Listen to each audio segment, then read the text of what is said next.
guys, welcome or welcome back to my channel. This is Vibrant Soul Tarot and I'm super excited to have you here today. In today's pick a card reading, we are asking about that person on your mind's current thoughts and feelings about you and about the connection. So let's go ahead and get into the pile selection. We have these 4 piles to choose from. Pile number 1, starting right here, we have the Wandering Star Tarot deck along with this Moss Agate Star. For pile number 2, we have the Luna Somnia Tarot deck along with this Sheen Obsidian. For pile number 3, we have the Anima Mundi Tarot deck along with this Agate Cloud. And then for pile number 4, we have the Delusion Tarot deck along with this Hematite Turtle. So please take your time. You can pause the video here if you need more time in choosing your pile. When you do have your pile selected, I will post the timestamps for each one in the description box below for your convenience. So you can just head on there, click on the time, and it will take you straight to your pile. And for those of you that do or may feel drawn to multiple piles, I would say that is perfectly okay and normal. Just follow your intuition. Sometimes feelings can be complicated. Sometimes we feel one way, or sometimes we feel another, or maybe one day you're drawn to this pile and then another day this reading pops up for you again and you're drawn to a completely different pile. That's perfectly normal because people, just like our choices, everything kind of ebbs and flows and changes. So just follow your intuition when choosing your pile, and I can't wait to see you guys at your reading. Bye! Hi pile 1 and welcome to your reading. If you chose the Moss Agate Star Crystal or if you chose the Wandering Star Tarot, then these are your messages. So stars always kind of make me think of having faith or keeping some sort of hope alive, as well as like wish fulfillments as well too, because you know we kind of wish upon that star, or bringing some sort of rejuvenation into something here. So this could be in regards to your reading as well. But let's go ahead and take a look. So right now I'm going to ask Spirit to please tune me into my pile 1's energy, as well as show me with the most clarity how this person is feeling about pile 1 and anything that they may need to know as well at this time that they are coming across this reading. Thank you so much. Okay, so what are their current feelings for pile 1 at this time that they are coming across this reading? The first card we have is the 10 of Cups. What is their current feelings? Okay. So we have the 10 of Cups, we have Death. We have the 5 of Swords. As well as the Knight of Pentacles. All right, I'm going to get a couple clarifiers and then we are going to begin. Why is this 10 of Cups here, Spirit? We have the Mother Star as well as the 10 of Wands. All right.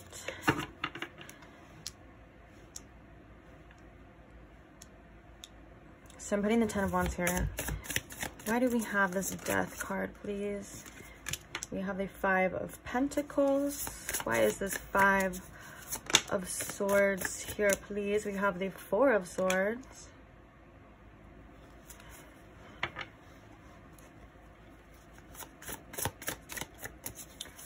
And the Knight of Pentacles, we have the King of Swords. All right. Bottom of the deck, we have the 4 of Wands. Interesting, interesting. Okay, so we're going to get a lot more information with some oracles as well as some channeled messages, and then as well as some advice for you. But let's go ahead and get into what I am seeing right here. Okay. I do feel like, obviously, with this Death card, there was some sort of ending here between you and this person. This could have been a breakup, or maybe you're either not fully in contact with this person, or maybe you guys just decided to let go of this connection at this time. But with that, I do feel like this person is feeling very much insecure about the future of this connection. I really feel as though they feel like they kind of want to be seen with you with this 5 of Pentacles clarifying this Death. And I feel like there's an abandonment wound that this person is really kind of feeling at this time right now. And I think it is causing some mental conflict when it comes to this connection. And the reason why I say mental conflict as well as the 5 of Swords with the 4 of Swords clarifying is I feel like like this person is overthinking, overanalyzing, and really conflicted about what to do or what next step to take towards you. Because I do feel like with this Knight of Pentacles, this person does want to take a next step towards you, but they want to be really sure. They want to be really careful, and they may even be kind of not in a rush, because the Knight of Pentacles is a knight that definitely does not leave any stone unturned. They are making sure that all of their eggs are in a row. And so what I'm kind of feeling with this is that when this person does come to you, they want to make sure that they come correct, like that there's nothing that you could say, you know, like, oh, you don't have this or this or this, you know what I'm saying? It's like they want to come with like everything that they feel they need to offer you something. And I feel like with this King of Swords as well too, this is about them really trying to, again, analyze and make the best decisions possible, as well as kind of coming to you in an honest approach. And I heard an honest approach this time. So maybe for some of you, this person wasn't fully authentic with you before. They weren't fully honest with you. And this King of Swords is kind of coming through to say that they have to be now. I don't think they really have any other choice here, because they do feel, I feel like this person misses you a lot, but I feel like this person, and I feel like without you at this time, for whatever reason, this person is really kind of going through it with the Five of Pentacles. Every time the Five of Pentacles comes through, it means that this person's definitely going through it, to say the least. And I do think, you know, with this, one of the biggest challenges I feel for this person and this connection was actually allowing themselves to be happy with this Ten of Cups. I feel like one of the biggest challenges with this person was allowing them to fully surrender and embrace everything that this connection possibly could have had. There could have been some fear there, definitely some resistance, because the clarifying card we have here, is the Seven of Wands, which means that there could have been, this person definitely had their guard up in regards to this connection. It could have caused a lot of issues, a lot of problems. But then like at the bottom of the deck, the reason why I was like, oh, is we have the Four of Wands, which is about union, coming together, you know, and things like that. It literally says creativity, union, and freedom. But that, you know, the Four of Wands is usually depicted with the Four of Wands, which is 1111, and two people under there. So it's like, I do feel like this person is hoping that things can be worked out with this connection. I do feel like this person is wanting to, you know, that makes sense because we were talking about that star energy. Do you feel like this person is hoping and wanting to bring some sort of rejuvenation or some union back into this connection? I think that they're just a little unsure and insecure at this time about maybe how they're going to do it, maybe insecure about themselves and, you know, all of that. And I feel like with this, honestly, with this Five of Swords and this Four of Swords, I think this person's mind really runs really heavy, or like you run through this person's mind heavy at night, like when they're trying to sleep. This is almost giving me an energy of like they're kind of losing sleep about this connection and maybe what to do. And with the Knight of Pentacles here, you know, they're, like I said before, they're trying to figure out what moves to make, but they're, for some reason, this person is feeling like they have to be really careful. And I think maybe it's because if this person was the kind of person who was a little bit self-sabotaging, or maybe they screwed it up, or they did something wrong, or whatever the case is here, whatever the reason was, because it is a general reading, so I'm not going to get super specific on the like what it actually was. But I am feeling that they do feel a little, what's the word? I was going to say guilty, but then I was like, no, they do just feel like they a little responsible for this connection. So let's go ahead and get some oracles now. Let's see a little bit more here for you, pile one. Okay, what other information can we give pile one about how this person is currently feeling towards them? How are they feeling towards pile one, Spirit? What else can we say? So we have the happy family coming in reverse, which is the 10 of Cups. I believe this is even in the number 10. Oh no, it's the number 4, which is the number of stability too. So we have happy family coming in reverse, along with change, which is, I understand that nothing can grow or evolve without movement. And you know, with the Seven of Wands here with this 10 of Cups, this is like very much like stuck in their ways, as well as resisting some sort of change. And I feel like the change could have been the way that this connection was headed, or maybe letting go of this connection as well too, because I feel as though that they really don't want to lose you. But I think it's like, I'm getting a message here too, that for some of you, they don't want to lose you, but they hate the idea of just letting this slip away And for some of you, they're not really, that's kind of what they're doing, if that makes sense. So it's a frustrating type of energy. Okay, so then we have freedom, which is I possess the power and the free will to create my own happiness. We have the Magician in the mirror in reverse, and we have the Angel of Love. Okay, so this message right here is very clear. This person right now is feeling completely powerless to this situation. They're feeling like they may not have what it takes, or at least they're not able to create or have what it is that they wanted, this outcome, this beautiful connection. They're definitely feeling a loss of power. Maybe that's because the ball is in your court. Like, and again, like with that Five of Pentacles, like their abandonment issues are kind of screaming right now. Like they feel as though they were shut out. Maybe for some of you, you blocked this person. Maybe for some of you, you know, it was your choice to walk away and things like that. And so right now they're feeling very much powerless, like they're kind of losing control of this situation, and maybe of your perception of them as well too. But the Angel of Love card is saying that they do have deep feelings for you. They do have a deep love here for you and a special place for you in their heart. And I think this is what's really keeping them holding on to this hope and to this faith and to this idea that things can work out. Even though they're not really believing it right now, because their physical reality that they're seeing right now doesn't show that.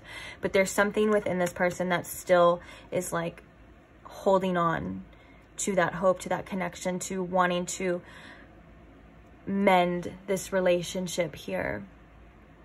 So let's go ahead, and this reading's kind of, I feel like this reading's kind of flying by. Let's actually get some channeled messages on that note to see anything that this person would like you to know, or has to, or any messages in regards to, I totally forgot what I was gonna say.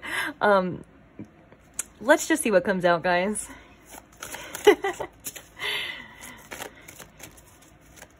All right, so what channeled messages are coming out for pile 1 here? Tell me you love me. Yeah, this person wants to know how you feel and really misses your, okay, especially because when I read Tell Me You Love Me, my attention went right to the Five of Pentacles, and this person is missing your energy bad, like your love, your affection, maybe your kindness, or just your presence in general. They're definitely missing it, and they're like, oh my gosh, I wish I could just have my pile 1 again. Or maybe they wish that things could just go back to how they were when things were good, or whatever the case is. But, and also I feel like this person would love to hear that you still care, would love to hear that you love them, and you know, kind of like that, just some sort of reassurance. They're really missing you, and they're really upset. I feel as I'm doing this reading, I feel like behind my eyes is like that, it's like that sensation that we get when either we really need to cry or we have cried a lot. And that could go both ways for each, because like I said before, this is a general reading, so maybe this person has been crying about the situation, or they kind of need to. There's like a need to kind of release this emotional buildup. And a lot of times that when that happens to me, I get this feeling behind my eyes of like, okay, we need to like feel this let it go. Or just, you know, when you just need like one of those big like ugly cries, you know, where you're like, like it's just pouring out. That's kind of what I feel. Okay, any more channel messages from this person to my pile 1? What do they want my pile 1 to know at this time? Show me you care. Okay. Again, this person just wants your affection, would love to see that you still care. I think that's something that this person is really still hopeful for. They're like, I hope pile 1 still cares. I hope I didn't ruin this. I hope pile 1 doesn't hate me, you know? And so I think what they're craving is that reassurance right now of like, I just want to know, maybe for that peace of mind. We had that Five of Swords, and the Five of Swords is to me at times the exact opposite of peace of mind. It's like you're mentally almost exhausted.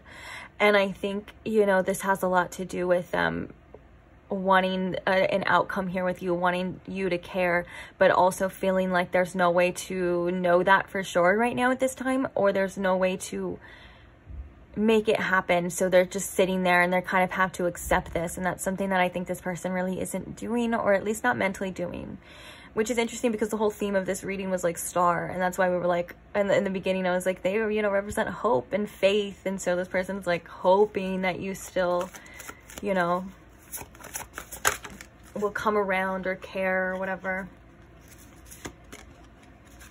Did you put a spell on me? Okay, this is another reassurance reassurance card that this person is having some big feelings about you and about this connection.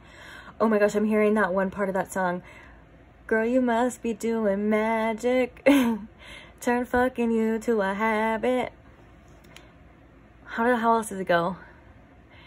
Name a lot of things that another man won't do for you, but I'll do it for you. When we hit the condo real late, got those feelings for you. Okay, I may have butchered the lyrics to those songs, but if you know that song, then you get it. Yeah, this person is, to say the least, infatuated here with you, pile one. I honestly think this person is obsessing about you, if I could be quite honest, and I'm kind of getting confirmation. Yeah, I'm getting confirmation from spirit, because I'm seeing the devil card. This person is obsessed with you, with your affection, with your love. That's really interesting. That's probably why they're feeling so insecure right now about this sort of separation. And I feel as though that this person may at times think that you did something to them, may at times think that you must have put a spell on them, you know.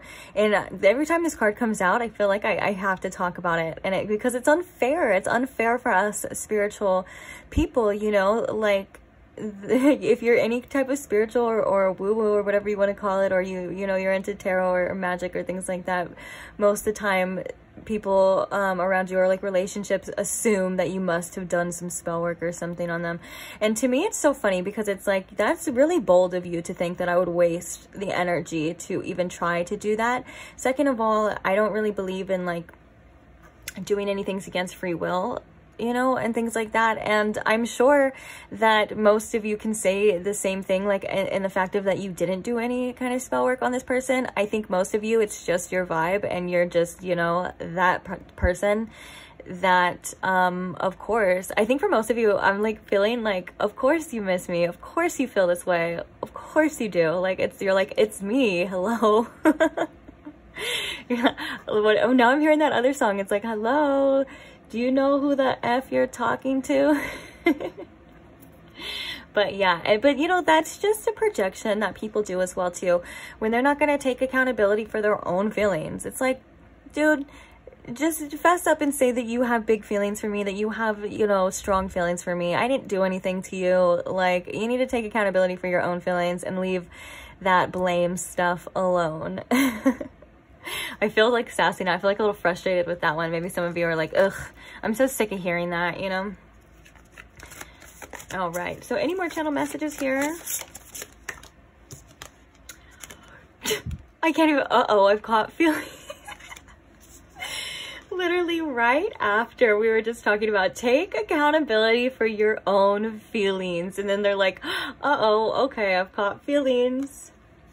Are you who you say you are? So yeah, you know, in a feelings reading, this is crazy. This person has strong feelings, and it's almost as if I feel like this person's feelings, right, especially right now at the time you're watching this, because of what's going on right now between you and this person. I feel like they're like so uncomfortable for this person. Like, this person is kind of like really uncomfortable right now with this type of feelings and the emotions that they are being faced with, you know. Okay, then we have, are you who you say you are? I want to look good for you. Yeah, this person wants to impress you. This person wants you to want them. This person oh, I was called to look at the bottom, guys, and like, it's unblock me right now. They're like, I'm sick of this. Obviously, that's to your own discernment if you feel like you should unblock this person. It's different for every single one of you, but if you feel like, you know, this person is worthy of your time at this time, then, you know, do what you want. But of course, they're going to come through, especially with the energy that we were seeing in this reading. Of course, they're going to come through and say, please unblock me, or unblock me, you know, because they want your time. They want your energy. They want your love. They don't like not having it, and it's been very clear since, you know, the first couple cards that we started in this reading. But let's go ahead and talk about this. Are you who you say you are? I feel as though this was this distrust energy with this 10 of Cups, you know, at first. like this was this, like, I don't know if this is real. I don't know if this person is going to give me what they say they can give me, or they're going to hurt me, you know, or maybe they're like later it's going to come out that they were doing these things or doing this, you know what I'm saying? There seems to be a kind of distrust towards people and their intentions here and you, or at least at first. And I think a lot of this was at first or at one point in time for you guys. And then now it's like, okay, wait, oh my gosh, pile one was who they say they are, and now I screwed it up, and now I don't have them. And you know what I'm saying? Now this 10 of Cups is reversed because it seems to be unobtainable right now. It's like this person is also very back and forth about when they're constantly thinking, like that 5 of Swords, like very back and forth of like, this is, you know, this person, pile one is who they say they are. Okay, maybe they're not. Okay, maybe, and this could cause them to cause more illusions and more confusions just than is needed when it comes to this. And it's like, I'm hearing that this person does sometimes have runner energy, but I'm hearing that it also may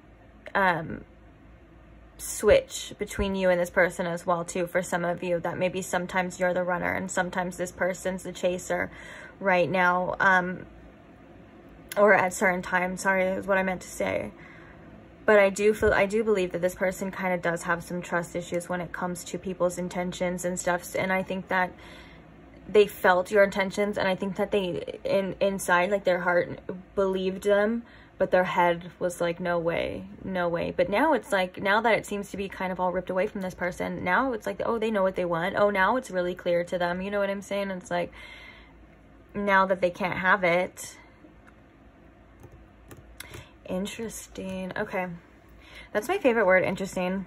I say it in like every reading, but I can't help it, guys. Like, these readings really are interesting to me. I think someone even commented and they were like, you say that word so much, it's like annoying. But you know what, I'm gonna say it even more now just because of that. Okay, so let's go ahead and get some advice here for you. Sorry, I got distracted. So the first card that we have is, you can't control what life throws at you, but how you react can change the outcome. How are you responding? Wow, that's a good question that sometimes we do need to ask ourselves. We can't control like other people, what they do, what they say, but we can control how we respond. And I think that this person has maybe, for some of you, taken a lot more energy than they deserved at times from you. And I think this is really saying that this person has shown for some of you certain patterns of behaviors. And I think that this person, due to obviously them wanting to know how you feel or wanting to know that you care, may act out in certain ways to get you either riled up, ruffled up, or either just to kind of just, maybe they may say things that are like so crazy that you feel like you have to address it, or you have to respond in a way to like prove yourself. And I think this is coming through to say that this is one of those instances where this person is really trying to get a reaction out of you, trying to get some sort of for them to get some sort of reassurance, even if it's negative energy. You know what I'm saying? Like, a lot of people believe that if someone is fighting with them, that they still believe that that shows that this person cares, because they're taking their time and energy out of their day to you know, direct it at them, whether it's their anger, or, you know what I'm saying, or whether it's like, you know, they try to say that, oh, you do this or you do that, and it's all just a ploy for you to be like, no, I don't do that. You know what I'm saying? All of those things kind of fall under the umbrella and more of like, I feel like this person does try to get a rise out of you. So I think there's a message here to kind of protect your energy, to see things for what it is, see things truthfully and clearly, especially when it comes to how you respond to this situation. For some of you, no response is as well. It does just as much, or if not more, than an actual physical response for this person as well too. And I think that kind of shows for those of you that do have this person blocked, or who are not talking to this person, or it has ended right now, the way that they're feeling and that uncomfortability, it really does show. Like, that is kind of making them face a lot of things that I think that they probably needed to, or they weren't aware of, you know, that they needed to face when it comes to this connection. It's like, you know, you want it so bad, but you didn't have it. You didn't take care of it when you had it. And that's just a shame. Okay, let's see. What other advice do we have here for my lovely pile ones? Anything that they may need to hear right now in regards to the situation, or maybe even just in their life. Let's get, we got one. Okay, let's get one more. More advice. Perfect. Oh, I said perfect, and at the bottom it says you are perfect. And okay, I love this card because it comes out a lot, because it's always a great reminder, but it's you are perfect. There are always ways to improve. Yes, both are true. Like, yes, you're perfect just the way that you are, and you can still want to be better. But you know, it's important that you love yourself now in this moment too, because you deserve it now. You'll deserve it then when you have all those things, or when you're the exact way you want to be, when you feel you're healed enough, whatever the case is. You know what I'm saying? Like, of course you deserve love then, but you deserve the love now. And one of the biggest, you know, keys to self-love is really just remembering that you were always perfect in the first place. You know, when it comes to self-love and when it comes to the healing journey, the number one thing to remember is that you were always worthy. You were always perfect. There's nothing ever really wrong with you.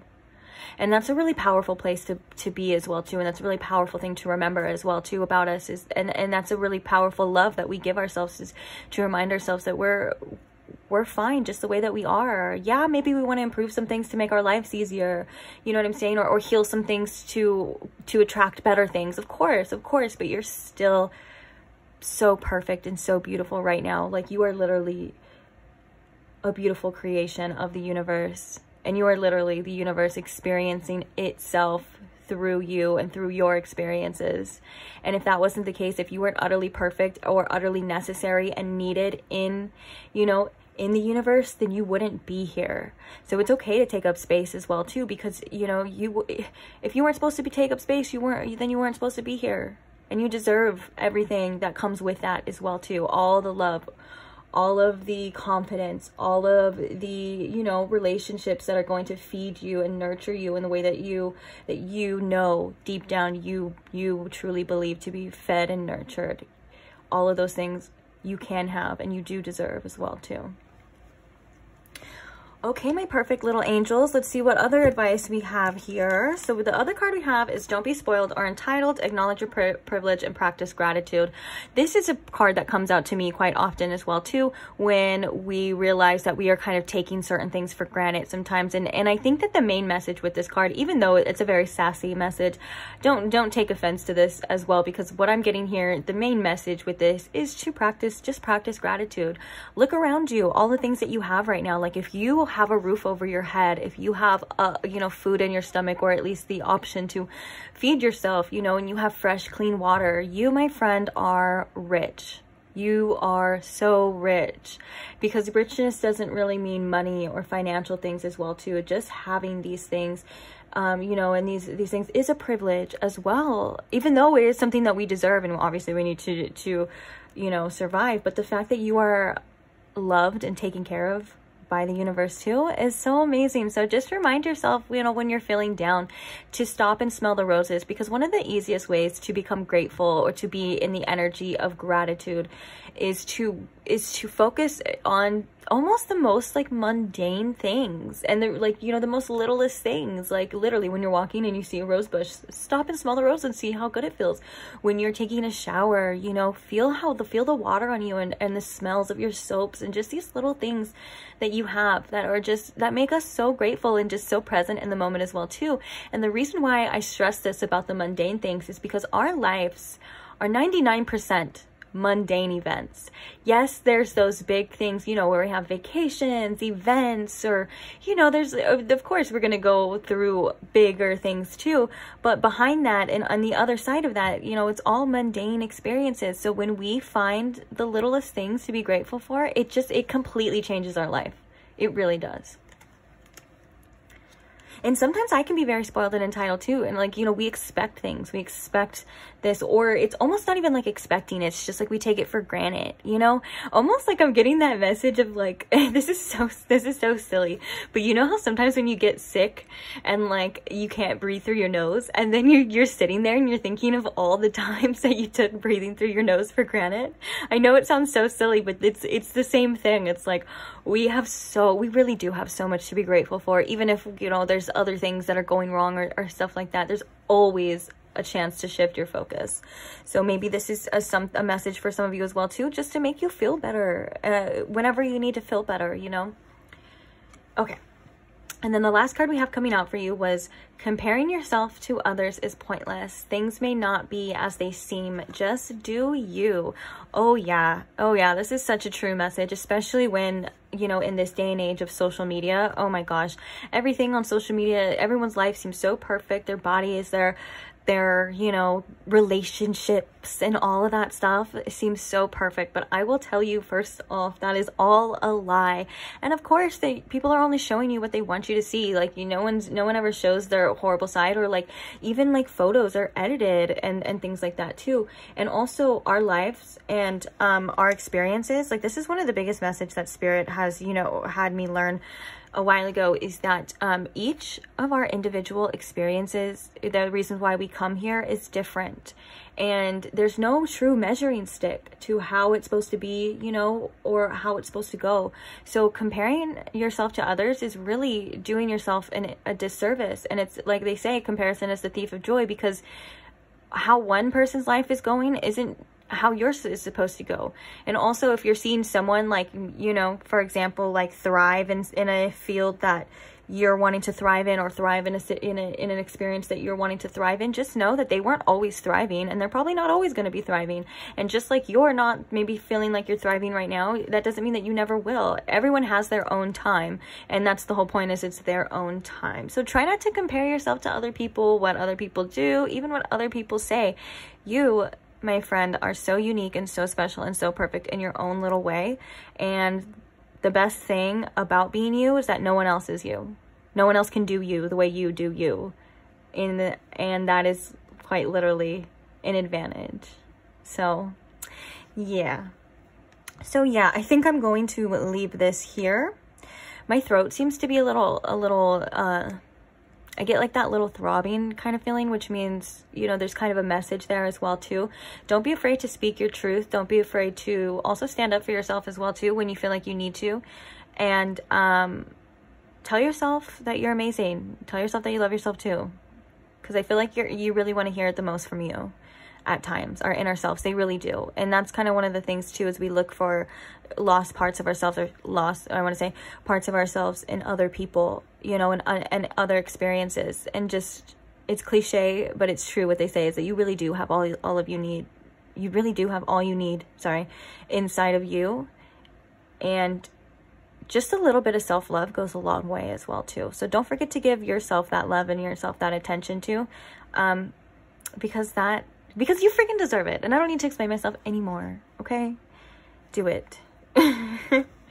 All right, so now I'm really gonna end this reading. So thank you so much if you stay till the end, and thank you to anyone who comments, likes the video, or shares, or just supports this channel in any way, shape, or form. I'm so grateful for all of you. I can't even express with words like how grateful I am to have like the most amazing, coolest followers. I was thinking about that the other day, guys. I was literally like, I don't know about how anyone else's followers, but or subscribers, I have like the coolest bunch of subscribers ever. Like your guys' comments, your guys' sense of humor, the way that you share things, the way that you guys support each other, all of that, you know, you guys are really the shit. And it makes my heart so freaking happy and fills up that I just found this little community of like-minded people that are just so beautiful and amazing and special. And yeah, I just wanted to share that with you. I wish I could share this in all readings, but just know that you are freaking amazing and I love you. And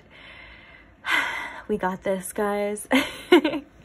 All right, so and if you're not subscribed and you do want to hear or see more of me and my pick a card readings, go ahead and subscribe now so you do not forget, or else you may never see me again. And That would be very sad. So I can't wait to see you guys in the next pick a card. Lots of love to you. Bye. Hi Pile 2, and welcome to your reading. If you chose the Luna Somnia Tarot deck, or if you chose the Sheen Obsidian Stone, welcome to your reading. So today we are asking how that person on your mind is currently feeling about you at the time that you are coming across or finding this reading. So I'm going to ask Spirit here to please tune me in to my Pile 2 situation, as well as show me and Pile 2 with the most clarity possible how this person is currently feeling about them, and anything else that they may need to know as well at this time, please. Thank you. So what are their feelings towards Pile 2 right now? I almost want to say Pile 3. So we have the Ace of Wands. We have the King of Pentacles. What are their feelings towards Pile 2? We have the Tower in reverse. All right. Judgment peeking out too, which I feel like is kind of in with that Tower. We have the Queen of Wands in reverse. Okay. Let's get a couple clarifiers here. So why is the Ace of Wands here? We have the Ten of Pentacles. Wow, okay. Why is the King of Pentacles here, please? We have the Ten of Swords coming in reverse.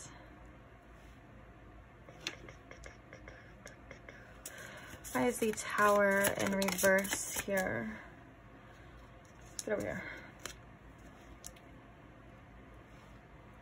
Okay, we have the Ace of Swords. Kind of, how does it want to go? I'm feeling reverse. Because when I flipped it, I was going to put it upright, but then when I moved it reverse, you get that like feeling of like ease, like kind of coming across. So that kind of indicates that that's how it's supposed to go. So we'll leave it right there. All right, so why is this Queen of Wands here in reverse? We have the Knight of Pentacles. Alrighty, bottom of the deck, we have the Three of Cups. All right, I feel, okay, I'm just going to be as honest as possible with what I'm seeing here. Of course, I mean, I always am, but I just want to,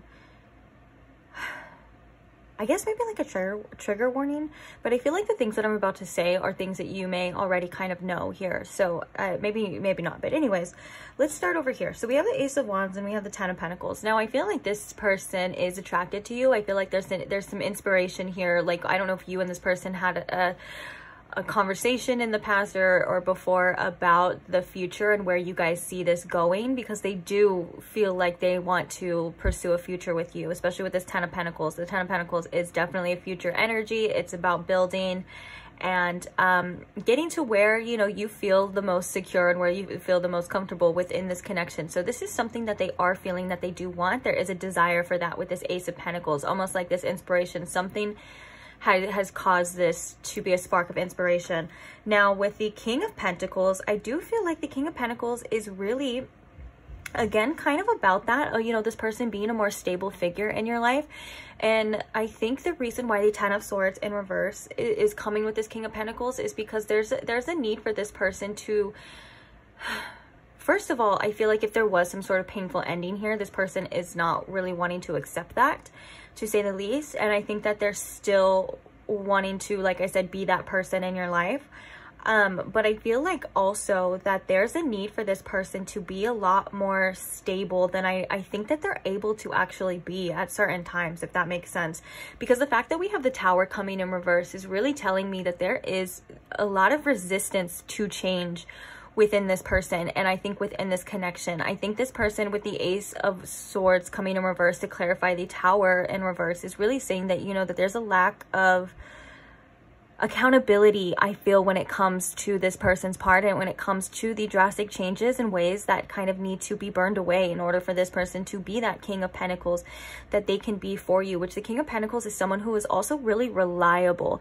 And so if this is resonating and this person hasn't been so much of a reliable source in the past, they're realizing that they need to become that. I think that they don't even know at times where to begin, or it just may be very uncomfortable for this person to let go of old ways, old habits, and things like that. Like, I do feel like there wasn't a firm enough foundation for you and this person to really develop into that 10 of Pentacles energy where you really wanted to go. And that could have been due to, you know, actions. Oh, I heard actions over words and things like that.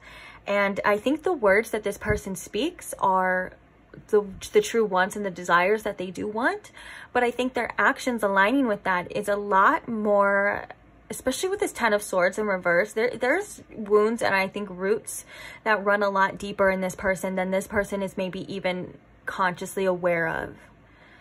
And with that being said, this Queen of Wands coming in reverse, I feel like is almost, there's a couple different messages here. This is this person's desire towards you. They feel as though you are blocked off for the moment, whether that's because of things that have happened, like they don't have access to you the way that they did before, as well as I do believe that this person's confidence was shaken in regards to this connection. I don't know if this person has a, you know, ooh, that was crazy. I was gonna say, okay, I don't know if this person feels right now that they have what it takes to be that person for you. Now, I kind of want to clarify this 3 of Cups here at the bottom as well too, because I am sensing that this 3 of Cups could indicate this, it could indicate some of this person's like old behaviors, old patterns, like still maybe in their play or ways as well too. So let's get a clarifier here. So why is this 3 of Cups here? Also, I do believe that you bring them a lot of joy. You know, I don't want to always like, it depends on how I'm feeling. Obviously, my intuition as well too.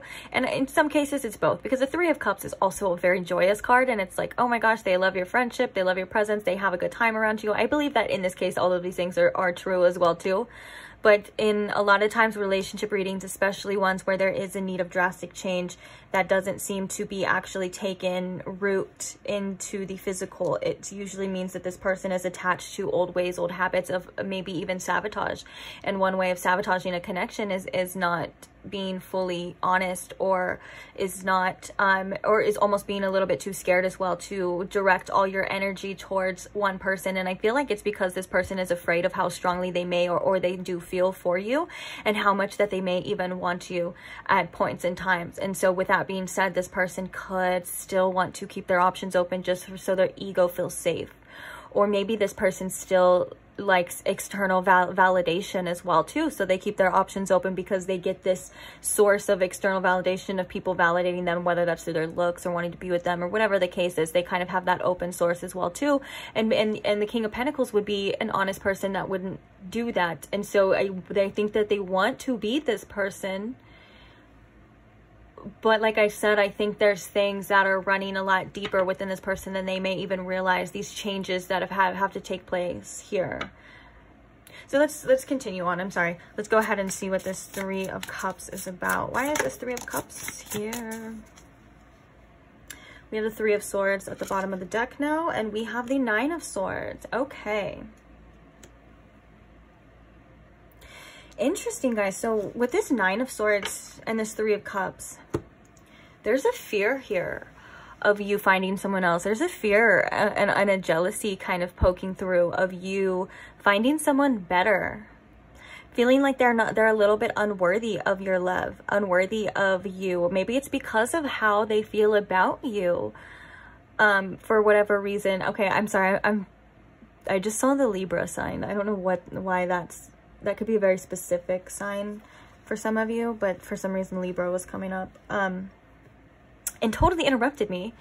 Anyways, they're really scared that you're going to find somebody else. Honestly, this person in this connection could be the type to maybe always be on the lookout for you of doing something. They could be like a little overprotective, or maybe even sometimes projecting like their fears onto you, like, oh, you must be are you talking to someone else? Don't be doing this to me, or blah, blah, blah. You know what I'm saying? And there's definitely an anxiety of you cheating, and I think having this person has some deep-rooted trust issues as well, because we have the Three of Swords, which is definitely a need for healing, and it definitely a lot of the times comes up as certain blockages for allowing things to flow as well. You know, there are things that kind of need to come to the surface here.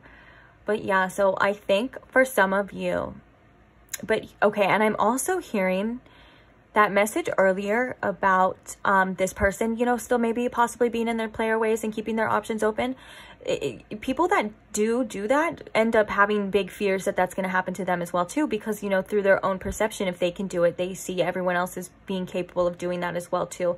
So that is also, I feel like, a specific message coming for some of you. So it could be both, but for some of you, obviously take what resonates. Like I said, this is kind of like why I wanted that trigger warning as well too, because the second the energy was flowing through in this reading, I could kind of feel it was going to be a bit of a little heavy one, if that makes sense. So just please take what resonates. I do believe, honestly, like if you had no recollection of any this person being this way at all, then that just means that message probably isn't for you, because I don't think that spirit wants to make you more paranoid or anything like that, especially if it's not true. So just, we always come across ways of practicing our discernment, is I guess the nicest way to say that.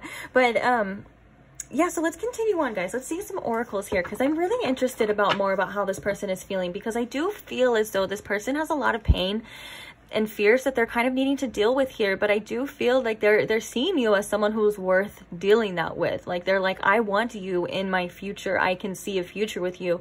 I want to be that stable person in your life, you know, a stable figure in your life. But the stability that this person kind of brings doesn't, like I said before, really so much align with their wants. And so this is where this change and this inner change is kind of trying to come through with the Tower in reverse, but there's also a resistance to it as well here too. So let's see, can you tell me more about how this person is feeling towards my pile too? Oh, we have the jealousy coming up, we have envy, and we have adversity. So oops, I hate when that happens. Adversities are something that are unavoidable in all aspects of life. They're challenges that we need to overcome as well. But I think that this person may have it, or seemingly have it, a little bit harder than other people. And I think that that kind of causes them to be upset, or they're like, well, why couldn't my life just been like this? You know what I'm saying? Like, maybe this person at times, their cards that life handed to them wasn't obviously what they wanted, and maybe that it was a little bit harder or more challenging as well too. And I believe that this person is still kind of has a little bit of anger and animosity towards that. And also, like we were talking about before, I feel like jealousy is something that is really on this person's mind. Like, this person, it's like this person feels very possessive over you as well too, and they do not want to see you with anyone else or even think about you with anyone else, but they do think about you with other people. And it's something that bugs them. It's like a fear as well, that, and an anxiety that comes up in this person's mind about you just entertaining other people, I guess. Being with somebody else is like, nope. Okay, so what else can you tell me about how this person is feeling about pile 2, please? Thank you.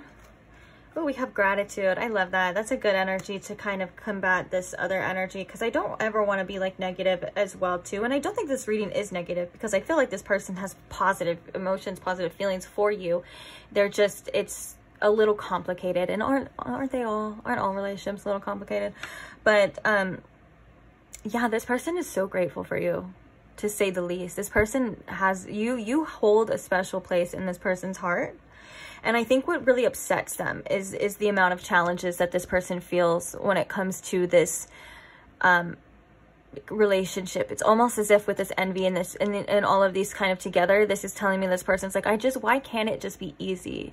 I want it to just be easy. I want my pile 2, and I want things to just work out, and I want things to flow, and I want it to be what we want it to be. You know what I'm saying? And then I think this person does not like these challenges. But when it comes to you personally, this person does have so much appreciation and so much love for you, and that they really are so grateful that, you know, the universe brought you into their life, or you guys met, whatever they believe in, you know what I'm saying, like that you guys met or came across paths as well. And I think this gratitude extends to maybe wanting to take more opportunities in the future as well too, because of this. How else is this person feeling about pile 2 here, please? You guys are getting all of the Soul's Journey cards. Okay, we have growth. I want to expand my conscious and awareness. Yeah, the growth card comes out when a person is feeling a little uncomfortable, a little triggered, to say the least. I feel as though this person is being tested, not by the universe or anything like that, like within themselves. Because when we get hit with the option to grow, it's always usually by our choices. You know, we could either stay in the same cycles, or we can choose to grow and evolve. And it seems that this person is at that crossroads right now. If I can be quite honest, we were kind of seeing that as well too, especially with that Tower in reverse. And the Tower in reverse doesn't mean that this person's never going to do those things. It doesn't mean that this person is stuck, or the Three of Swords, you know what I'm saying? It doesn't mean this person is stuck like that forever. No, it's just, it's working, this person's working through these things, trying to work through these feelings and stuff, because there is a lot of triggers that I'm feeling here, especially in my heart chakra. This person could have been the type before too to normally be a little bit closed off, or like even if they weren't fully closed off, they still kind of had some sort of wall between them and other people, or other relationships, or maybe even just relationships in general, like platonic or whatever. And I think with you, these walls are definitely needing to come down. I think with you, they have come down for the most part. Like halfway is what I'm hearing. Like they were lowering down, like almost like I'm picturing like a garage door, but like the opposite side. Like they were lowering down, and then they get stuck, you know. Then you kind of reach a challenge, and it kind of gets stuck. Maybe it goes up a little bit, it goes down. But this person is definitely wanting to lower those walls, especially for you, or at least they're realizing that they have to in order to have this connection. Bottom of the deck here, we have health, which is I will honor the physical vessel that enshrines my soul. Yeah, I think that this person is needing to make at least in their what am I trying to say? I don't know what the hell that was. For their best interest, I think this person is, because I'm hearing, let me just gather this message before I even try to say it, because it's not working. Okay, what I'm hearing here with this health is this is again in regards to choices, making the healthiest choices with whether that's for them. You know, people that make healthy choices when it comes to their life and their body, you know that they love themselves. Or it's an act of self-love, you know what I'm saying? Of course, they could have other challenges and everything. We should never make full assumptions of people. But yeah, you know, it shows that they do care for themselves. So that could be something as well, too, to just be aware of. Depending on how this person, whatever choices this person makes in their other day-to-day lives, they can kind of show you signs of like how far they've met themselves. Because, you know, the most important relationship we will ever have is always with ourselves. How far you ever meet for yourself is how far you can meet other people as well too. So that could be something as well. Also, you know, taking care of mental health, and just obviously this person's physical health, I think is needed and important. And this could go for you as well too. And then we have friendship. I understand that a friend is in my life for a reason. I love that. That you definitely are in this person's life for a reason. For sure, for sure. All right, let's go ahead and get some channel messages now. Let's see what this person has to say through, or how they feel through the channeled messages deck. All right, so what are some channel messages that this person has for pile 2 here, please? Thank you so much. Oop. Coming straight out, we have, I can't be the person you need me to be. Wow. That's very straightforward, and I think that's something that was addressed here in this reading before about this person wanting to. And I think that it's important to remember that want and can, you know, like this person actually doing that. They're two different things. It's not that this person doesn't want to be that person that you need them to be that stable, faithful, reliable source, you know, to that brings you joy and happiness. It's not that this person doesn't want to be that person. Like I said, with that 10 of Swords, it's really telling me that these roots run deeper than just the surface. And I think there's a lot of healing and growth that this person does need to go through in order to be that person. And I think one of the biggest realizations for that is this connection, is this relationship. I think this person is realizing that it's going to be a lot harder than they thought. I think this person is realizing that these actually do run a little bit deeper than they thought. And it's almost this energy of like this person's awareness, almost watching them repeat cycles, watching them maybe self-sabotage, watching them do the things that they know that they shouldn't do, and not really understanding why. And so I think there is a need to dig a lot deeper, because I think this person gets frustrated as well, as they're like, why I want these things, I want it to be this way, but why is it so much harder than I thought? Or why can't I just, or why can't it just, you know, I think there's a lot of resentment or anger when it comes to the situation, which is perfectly natural, especially when you're in a kind of frustrating middle, especially when you're in a tower, you know, energy, to say the least. It is very frustrating, because it's like, if you're not able to do this, not willing to do this, the tower comes through and knocks it down. You know what I'm saying? And it's like, so you can't have what you want until you realize this, or until you do this. And it's not that this person isn't worthy. It's not that you're not worthy. It's these things that are needing to be uprooted in this person and faced and released. Okay. And I think this is just as honest as this person, especially, this is probably the person's higher self. This is just as honest. And this is something that I feel like you know right now as well too. Like I said, even though I put that trigger warning, I can tell that this is a pile that is not, of course, dumb in any way, shape, or form. And I think these are things that, you know, we all kind of know. And I'm not really here to bring you any kind of new news. Most of the time, what I've realized is that I'm here to kind of just validate what your intuition has been telling you, or validate what you've been feeling, or validate what you've been seeing, you know. And that's something that I feel is very important too, to remember. Sometimes, especially me personally, like, you know, it's one thing like feeling something, going through something too, but when you actually finally hear it from another side, it's like for some reason it clicks better. And it was always there though. That's the thing, is it was always there. It's just sometimes I just need to hear it. Okay, so any more channel messages from this person, please? Thank you so much. To pile 2, I'm starting to fall for you. And I think that's kind of coming in reverse and over there a little bit, because I think falling from this person, falling is basically falling into the unknown. You know, whether you're, you know, falling down the rabbit hole or falling down, I don't know why I'm picturing that image of Alice in Wonderland falling down the rabbit hole, but you're falling in love, or, you know, it's called falling because you have to release control, and you have to allow yourself to end up where you're going to end up. And that can be face first on the ground, or that could be falling into somebody's arms, you know, whatever it is, but it's a need to surrender and to release control. And I think that's something that's very scary for this person at the same time. All right, some more channeled messages, please, that they would like pile 2 to know, maybe about how they're feeling. How is this person feeling? I can't move on. Yeah. Very stuck on you. I think we said that too. This person is not able to accept this painful ending. This person is not able to accept this right now. They're still very much feeling your energy, feeling very much attached to you. Not wanting to let go, and not also probably not being able to do anything about it at the same time too. It's it's like, I feel like this person's like between a rock and a hard place. Oh, we have you are my soulmate, and then look, we have I want you so bad. Oof. Dang. Yeah, this person is like,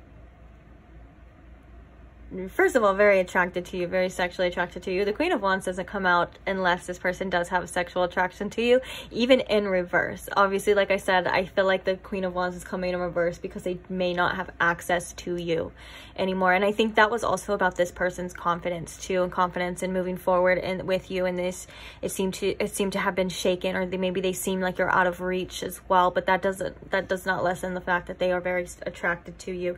Because when this came out right now, I was like, woo, because I was like, this is a strong sexual energy, a strong sexual desire for you. And then of course we have this sweet, you are my soulmate. This person really does feel that you are their person. Ooh, kind of popping out. We have popping out but going back in was I miss you.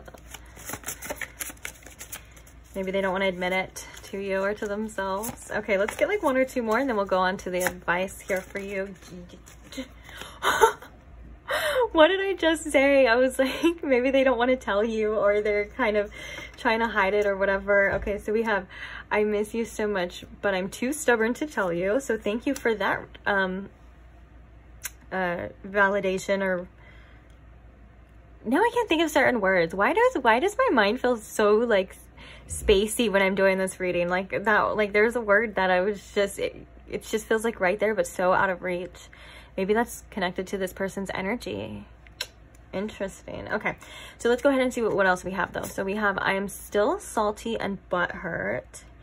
Yeah, there was some anger that I was sensing from this person, or just overall frustrations that I was feeling with this person of like, why can't it just be this way, or why does this have to happen? And sometimes maybe this person may even blame you for, like, say for example, you were the one that decided to pull away because this person's actions, you know, they're probably angry at you for doing that, even though that's exactly what you should have done or supposed to do. Like, what else were you supposed to do? You know what I'm saying?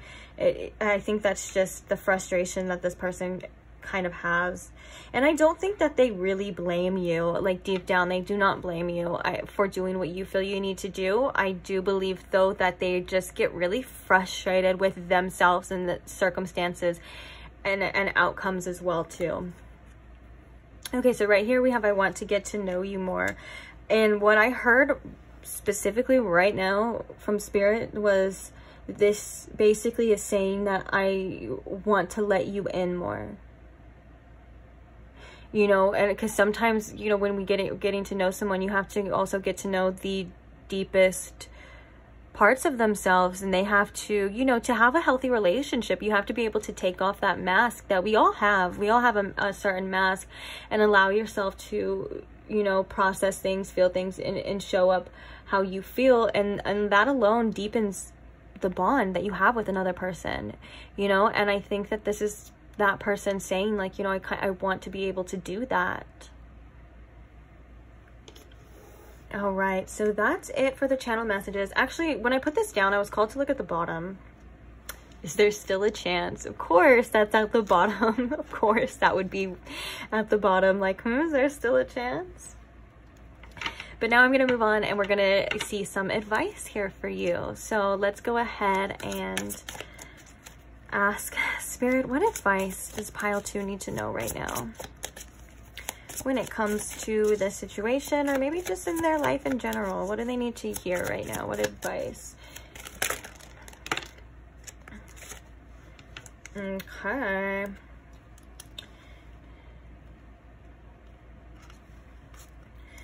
All right, we'll start with this one. You miss them. Loss is really hard. Big hugs. This is very self-explanatory. I don't even feel like I need to say much more of this, but even I think the only thing I could say to this is, like, allow yourself to miss them. Allow yourself to feel how you feel, and don't invalidate your own feelings based off of someone else's actions. And what I mean by that is, just because this person maybe didn't treat you the best, or maybe because this person may have messed up, or whatever the case is, you know, doesn't mean that you still don't miss them. You know, basically it's like telling yourself, like, oh, well, I shouldn't miss that person because of this, or maybe you're like, I shouldn't miss that person because it's been this amount of time. Don't do that. Okay, just feel how you feel, and you just know that you're strong enough to still take, you know, the action that you need, whether that is to you know, continue a separation or whatever, even if that's reaching out or whatever. Just remember that you're able to make the best choices, but we need to feel our feelings, and we need to understand sometimes our feelings, because they do cause us to make choices that aren't the best for us. So don't ever act out, I feel, is another message coming through when you are feeling very emotional. Maybe sit with yourself and try to understand why or where it's coming from as well. But just understand that it's okay to miss people. It's okay to miss people that you feel you shouldn't miss. Or like, even if your friends say like, you know, like I heard it, even if your friends say like, girl, F him, or boy, you don't need her, or whatever, you know what I'm saying? Like whatever they say, like, it does not matter. You feel how you feel, and there's a part of you that just wants to be heard, and you know. And so don't invalidate your feelings. I'm always big on not invalidating your feelings. And that comes from someone whose feelings have been invalidated almost their whole entire life until they realized what was going on. You know what I'm saying? So I'm a big advocate for just feeling them, no matter how you feel. Like, try to take out any type of shame or judgment or anything like that, you know, as you're feeling them, and just know that they're there for a reason as well too. Like, if it wasn't supposed to be that way, they wouldn't be there. And that statement alone, and knowing that fact alone is again, it's already so much validating, you know, for you. All right, and then so we have bully energy is around you. Don't pressure others to do things you know they would not want to do, and don't give in to being pressured. So I glimpsed at this one, and I do feel like these cards go together, because this card is, your body kept you alive today. Don't obsess about imperfections. Love yourself unconditionally. If I can be quite honest, and again, a little blunt here, this bully energy may be coming from other people's opinions around you as well. Do not listen to that, or do not let them influence you or shame you in any other way. Or they could have came from other people's opinions a long time ago that we tend to hold on to in our life, you know, as like insecurities and things too. So that's something to know. But I think for the most part, the bully energy, the call, I'm all going like this, like whispering, the call may be coming from inside the house pile too. So be kind to yourself, be nice to yourself as well, and know that, like it says, like, you know, imperfections are natural.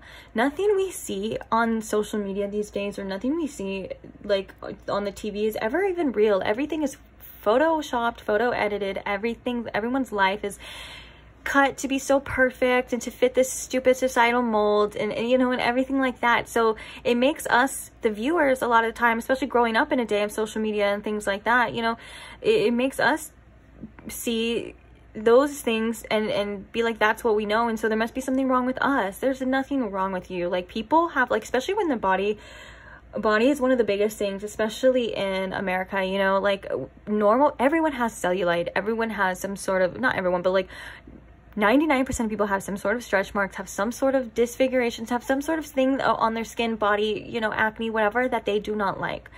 And the only reason why they don't like them is because somebody told them, society told them they shouldn't like that. There's nothing wrong with you. Like, I'm sure you are so beautiful or handsome or whatever you want to go by.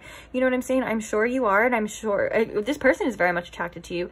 And there's always something that we can do. Like I'm hearing that quote from, I believe it was the movie. Is the movie Psycho? No, not Psycho. I can't remember the movie, but the guy who's like a sociopath. Anyways, yeah, he's like, you could always be thinner, always be better. You know, like, our minds, that's like that voice in our minds that's always telling us that we could be this way, or it could always be better. There's always something to improve. But then again, it's like, it's for what? You know, like, you're amazing just as you are. So be kind to yourself was the point of this.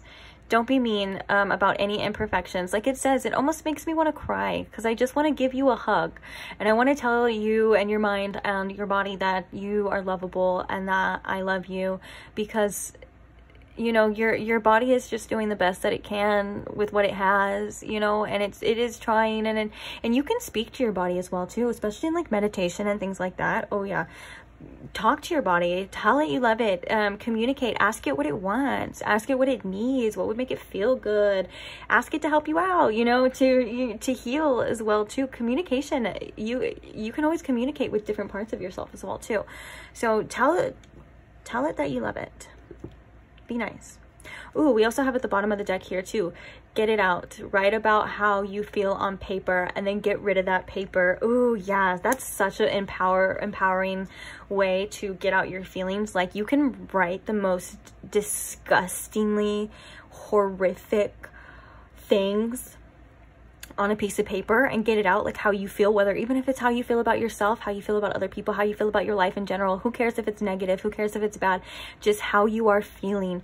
You can literally, you know, like the most disgusting way, or like, because I've done it before too. I'm literally like picturing myself in the past, like journaling, and now I'm hearing from Mean Girls where she is a fugly slut like that, and just get it out of you in any way, shape, or form. Scream into a pillow, scream into, make music, scream into a song or something too, whatever it is you want to do, but just get it out of you. And then if you do it on paper, burn it. And it feels so good. It's such an empowering thing to feel as well too. So that's great advice. I feel like that's great advice. You know, even if it's about this person, like everything that maybe you've thought about this person or their actions that you've told yourself, oh, well, I'm a good person, I shouldn't feel that way. Feel that way. Write it down. Say it all. Don't let anything, you know, don't let anything hold you back. Like, this is no hold bars, and just go in just to get it out, and then you can burn it. Don't send it to him. Unless you want to. Hey, do what you want. But it's the point is it's not for other people to see or to read or to judge. And with that being said, that no one else is going to see it, no one else is going to judge it, you can really say how you feel. And it can be good things as well too, you know, like maybe things that you miss, or things that you want, or the future that you feel you deserve, whatever it is, just your frustrations. I'm going too much in on like examples because it's how you feel, you know, your frustrations. I think that's perfect as well too. But be nice to yourself, be nice to your mind, and be nice to your body.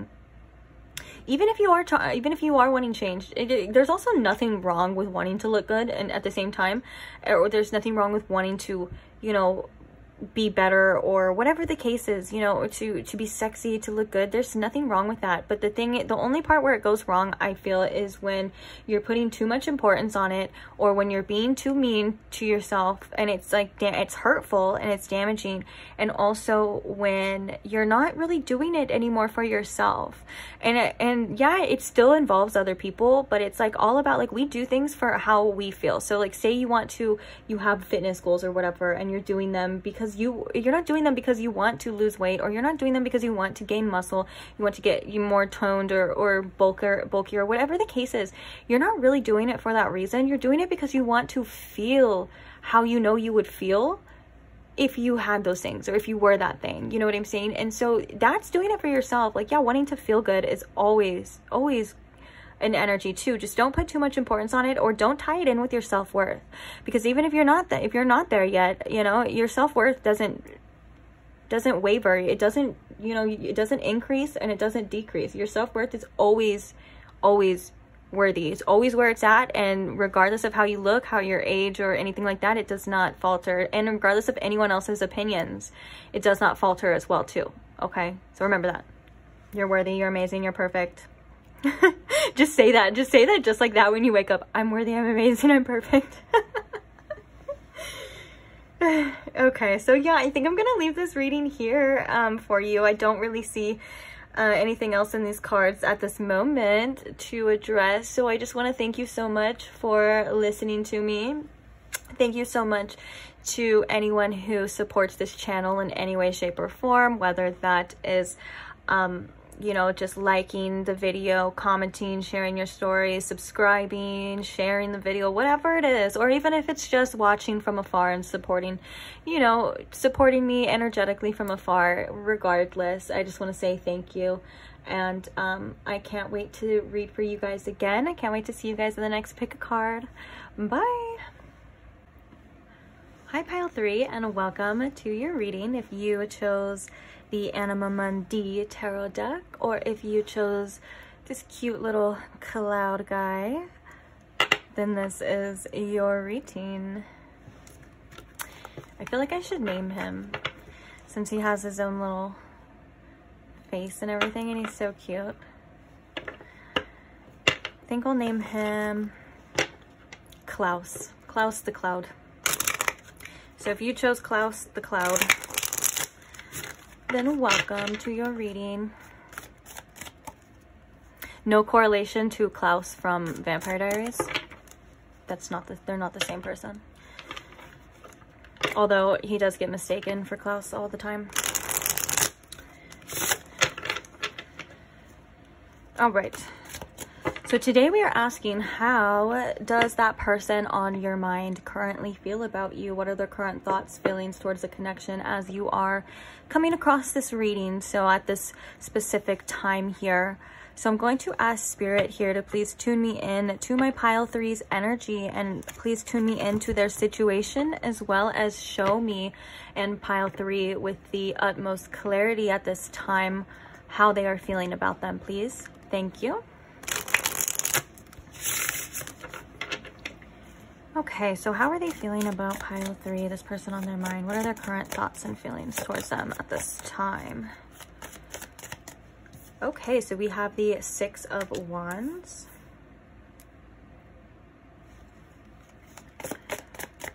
What are their feelings towards pile 3 right now, please? Their thoughts and feelings about pile 3.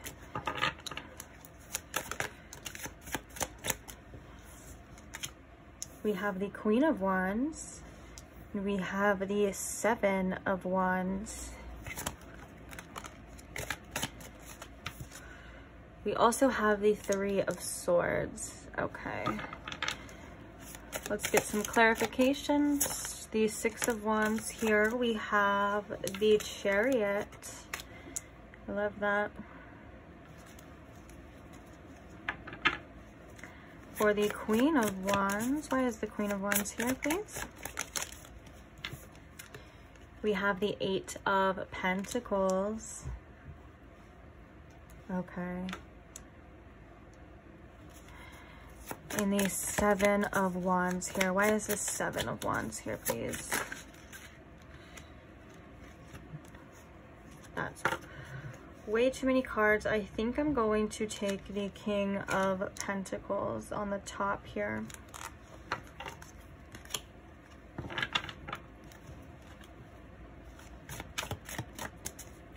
Why is the 3 of Swords here, please?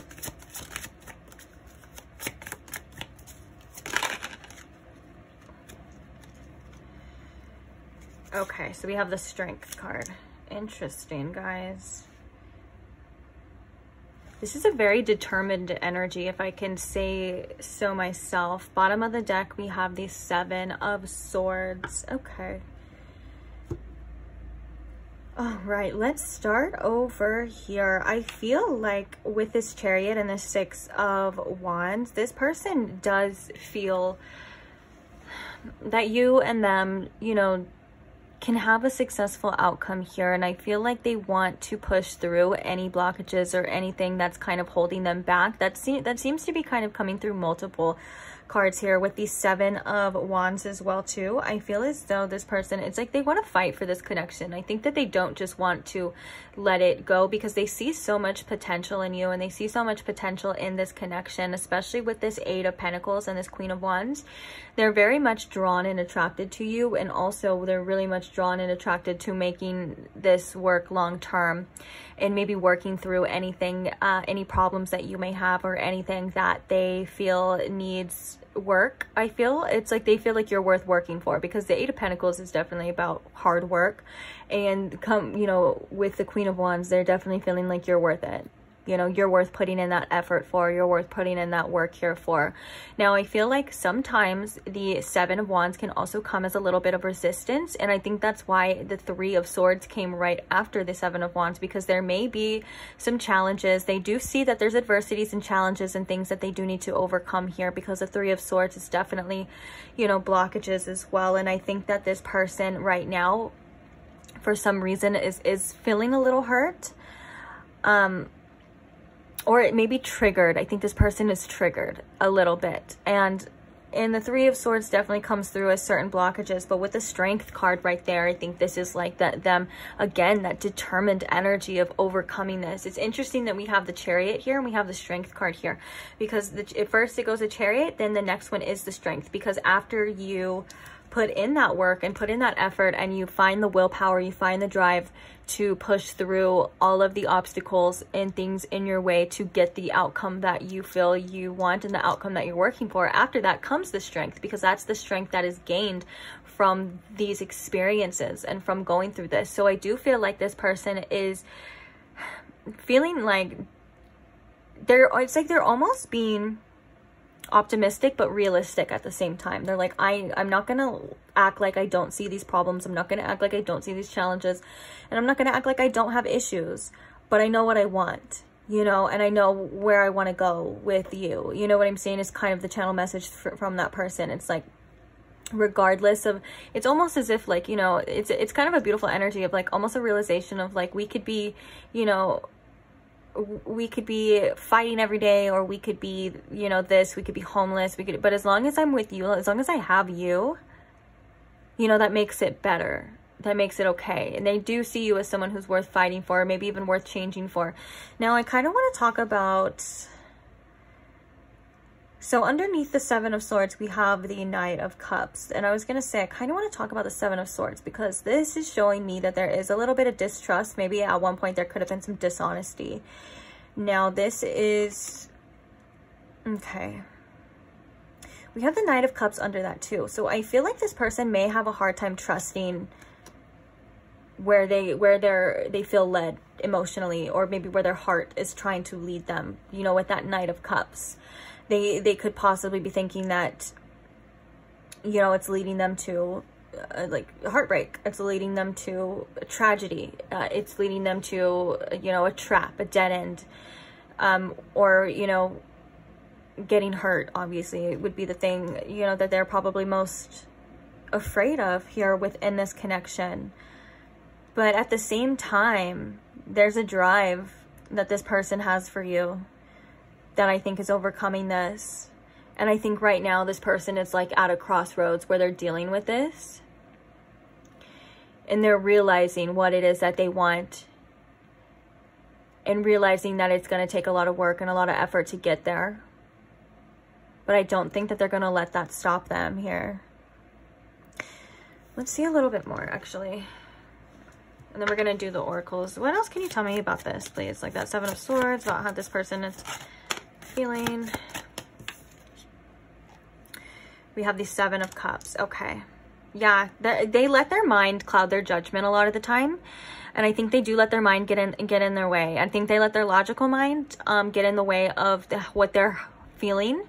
And I think they let their distrust and possibly, you know, this outlook on relationships kind of cloud them at times as well too. So that could be why this person is also very hesitant at the same time as determined. It's like, I am feeling like both back and forth, which makes sense because like how I said in the intro, if you heard it, feelings can be very complicated. Feelings can go back and forth. Sometimes we feel one way and sometimes we feel another way. Like sometimes we feel, especially about a person or maybe a decision that we made, sometimes we feel so sure when we're making that decision, or at one time we feel so sure and determined and we're like, yes, this is it, this is what I want. And then the second we kind of like, you know, go about our life, or go, you know, through our day or whatever it is, all of a sudden like our minds hit us and plague us with like doubt, and we're like, okay, wait, did I make the right choice? Wait, is that the case? Wait, is this what they want too? Am I being stupid? Am I, you know what I'm saying? And I think that's a case of that right here. Also, I feel like this person with the seven, okay, let's clarify it though. I always do that. I'm always like, I want to say things, but then I'm like, let's just clarify. Let's just see what comes up. Okay, Seven of Cups, card for the Seven of Cups as well too. And then we'll move to the oracles here.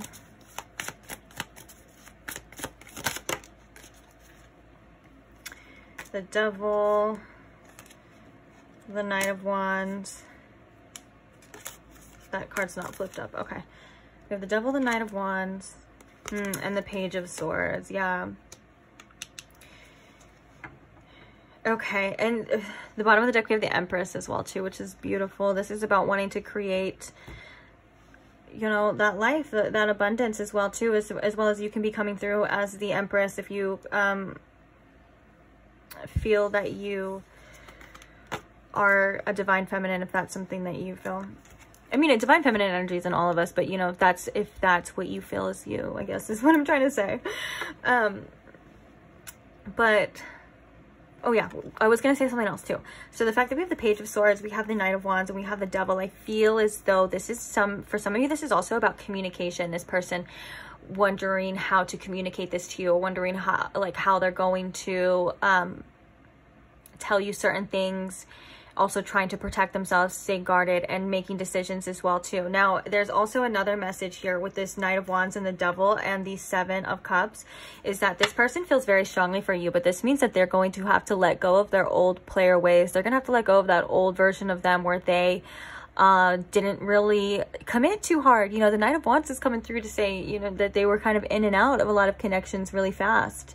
Or maybe they didn't have the best intentions towards the other people and other connections. You know what I'm saying? Like, I think that they really could have not been the best person. We have the Devil coming through here as well too. Toxic cycles and old attachments as well too. So this is a realization too that this person is going to have to step it up and be better, not the same old version that they were before.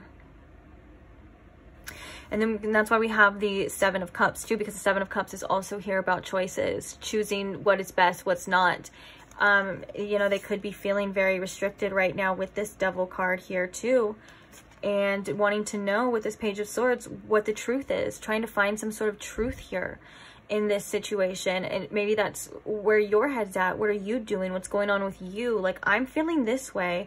I'm feeling, you know, like I feel like this person is confused yet sure at times, you know, about what it is that they want. Maybe that's even portrayed in this connection as well too. If this person feels very hot, very cold, this is kind of like that process of that as well too. But now I feel like they're at a point where they're like, okay, well, I need to know what's going to happen. I need to know what to do. Because what they've been doing before has not been working. It's not going to fly, you know, in this situation here.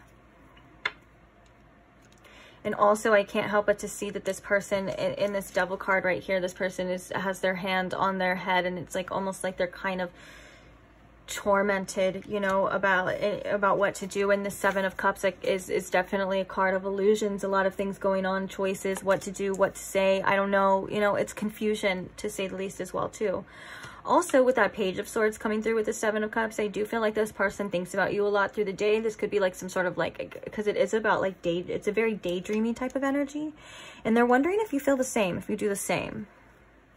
But I think that they don't want to look stupid or weird, if that makes sense. Like, they might be like, oh my gosh, pile 3 is going to think that we're a weirdo, or that we're like obsessed.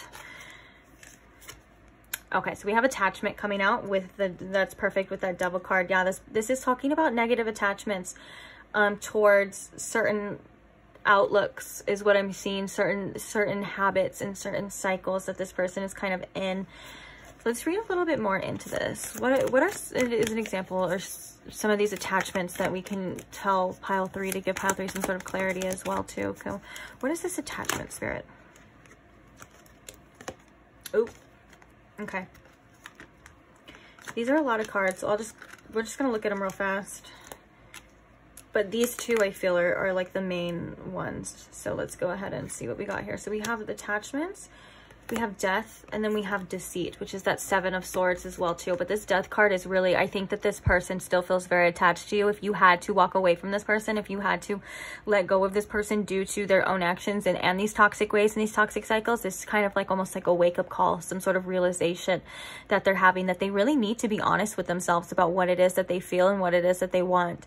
Which I think that, you know, they start to do that, and then it kind of fades out, if I can be quite honest. Or like I said, it kind of goes back and forth. Like, it's like they're so sure one moment, and then it goes back to that doubt, or like, no, I'm tripping is what I'm hearing, that they're like, no, I'm tripping to be thinking like that, or whatever the case is, you know. And it's a little frustrating, to be quite honest. But yeah, these are like this person's old habits and old ways as well too. I heard old habits die hard. Oh, that makes sense. We have deceit and death. Yeah, old habits may die hard, quite literally, within this person.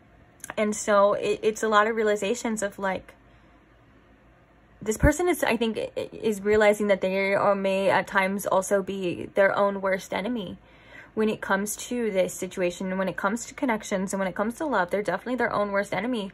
And I think that it's about time that this person takes a deep look in the mirror and really says why, or see in the mirror to see why they do the things that they do. Or why are they holding on to this sort of lifestyle, these sort of behaviors, or these sort of choices when they know that's not what they want? Why do they keep sabotaging? Why do they keep going around and round in this circle and never getting to the destination that they want? Because they're not changing anything within, you know? Like, they're not, it's basically like, okay, I want this and I want this, but I do this. Okay, you keep getting the same outcome. Something's got to change. Something's got to give, you know?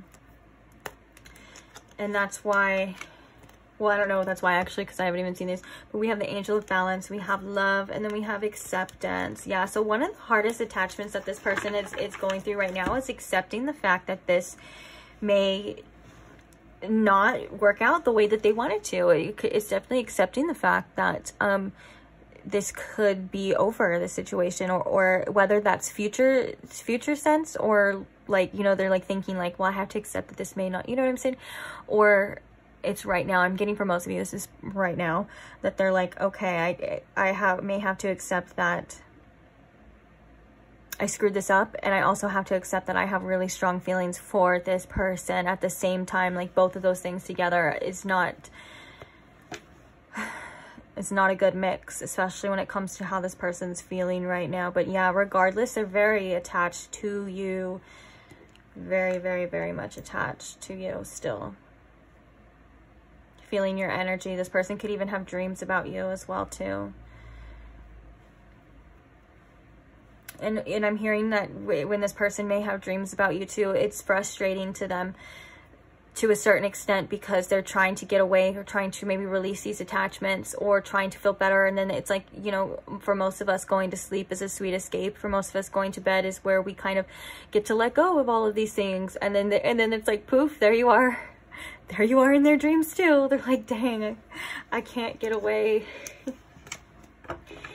All right, so let's see. Anything else about how they are feeling? Oh yeah, we have grief. I understand that losing something is an opportunity to appreciate it. Isn't that what Death said? Did I read that for the Death card? How did I know? What? Oh, right. I thought it was, I just channeling as I was reading, because I was like, what the hell? Maybe I thought it was this one. Maybe I did read it right. Actually, I can't even remember what I said now. All right. Well, yeah, this person is definitely is grieving. I feel like the grief card came in reverse as well too, because this is like that attachment of like not wanting to let this go, grieving, going through the grieving process. I mean, it doesn't always mean that, because I think that comes eventually. The acceptance will come eventually, in the grieving process, and it doesn't necessarily come, you know, in the beginning of the process for most people, even though it's different for all people. But yeah, acceptance is kind of, I believe, is like one of the last parts of the grieving process, or is the last, if I guess it's different for everybody, but they're feeling it. They're feeling a loss here. They're feeling like they played themselves, and they're feeling like, and especially because now that I lost something, I can appreciate it. They're feeling like, damn, I should have known what I had when I had it, huh? Bottom of the deck, we have financial constraints as well too. The life just may be handing this person straight up ass whoopings at this time. If this person is going through financial hardships as well too, plus this, they're like, oh God.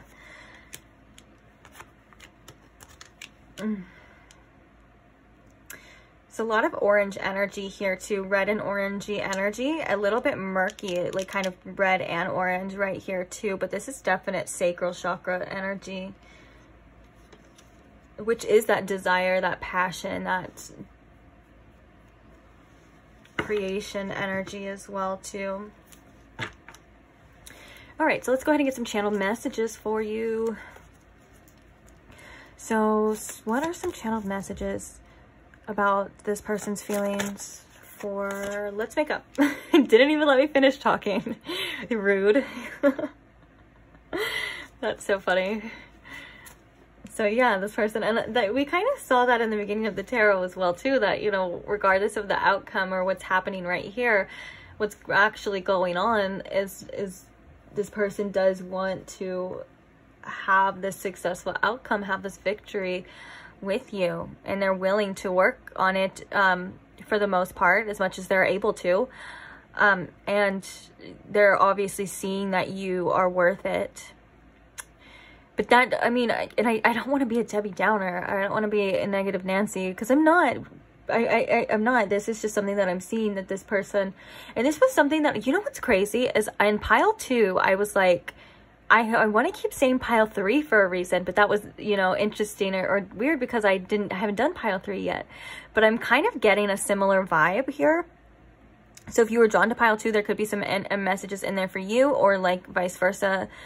But it's kind of like that the overall was like this person wants to be the person that you need. But I think there's like almost a realization or a need to realize that these roots that are keeping this person stuck in these attachments run a lot deeper than they may have been aware of. You know what I'm saying? It's like it's not just like an easy fix of like, okay, yeah, I have somebody in my life that I want to be devoted to, and now I'm going to do that, when they're used to, maybe this person was used to being single or a player their whole life. You know what I'm saying? It's like, it's not as easy said as done. And I don't think this person realized that it was actually, that they actually have a lot of things internally that they need to address, a lot of attachments and a lot of ways of doing things that they actually need to address before they can take care of someone like you, before they can take care of a relationship as valuable as you, or, you know, someone whose time is as valuable as yours and whose heart is as valuable as yours. You know, they really have to know why they do the things before they're gifted with this responsibility of your feelings and your heart. And I think, and I'm hearing, oh my gosh, well, I wish I would have knew this earlier. Well, I think this person wish they would have knew that earlier too, or at least maybe was able to get started in that earlier, you know. But obviously it's divine timing. Everything happens for a reason. Obviously, if you're showing this person this is what they needed to see, you know. Divine timing is always right, so it's for divine reasons, I feel. But it's also, you know, you can't help but to feel like, well, I wish it wasn't that way, or I wish it, you know, I wish it was different. Of course you do. That's so natural. Okay, let's get some more channel messages, please. Any more messages here for pile 3?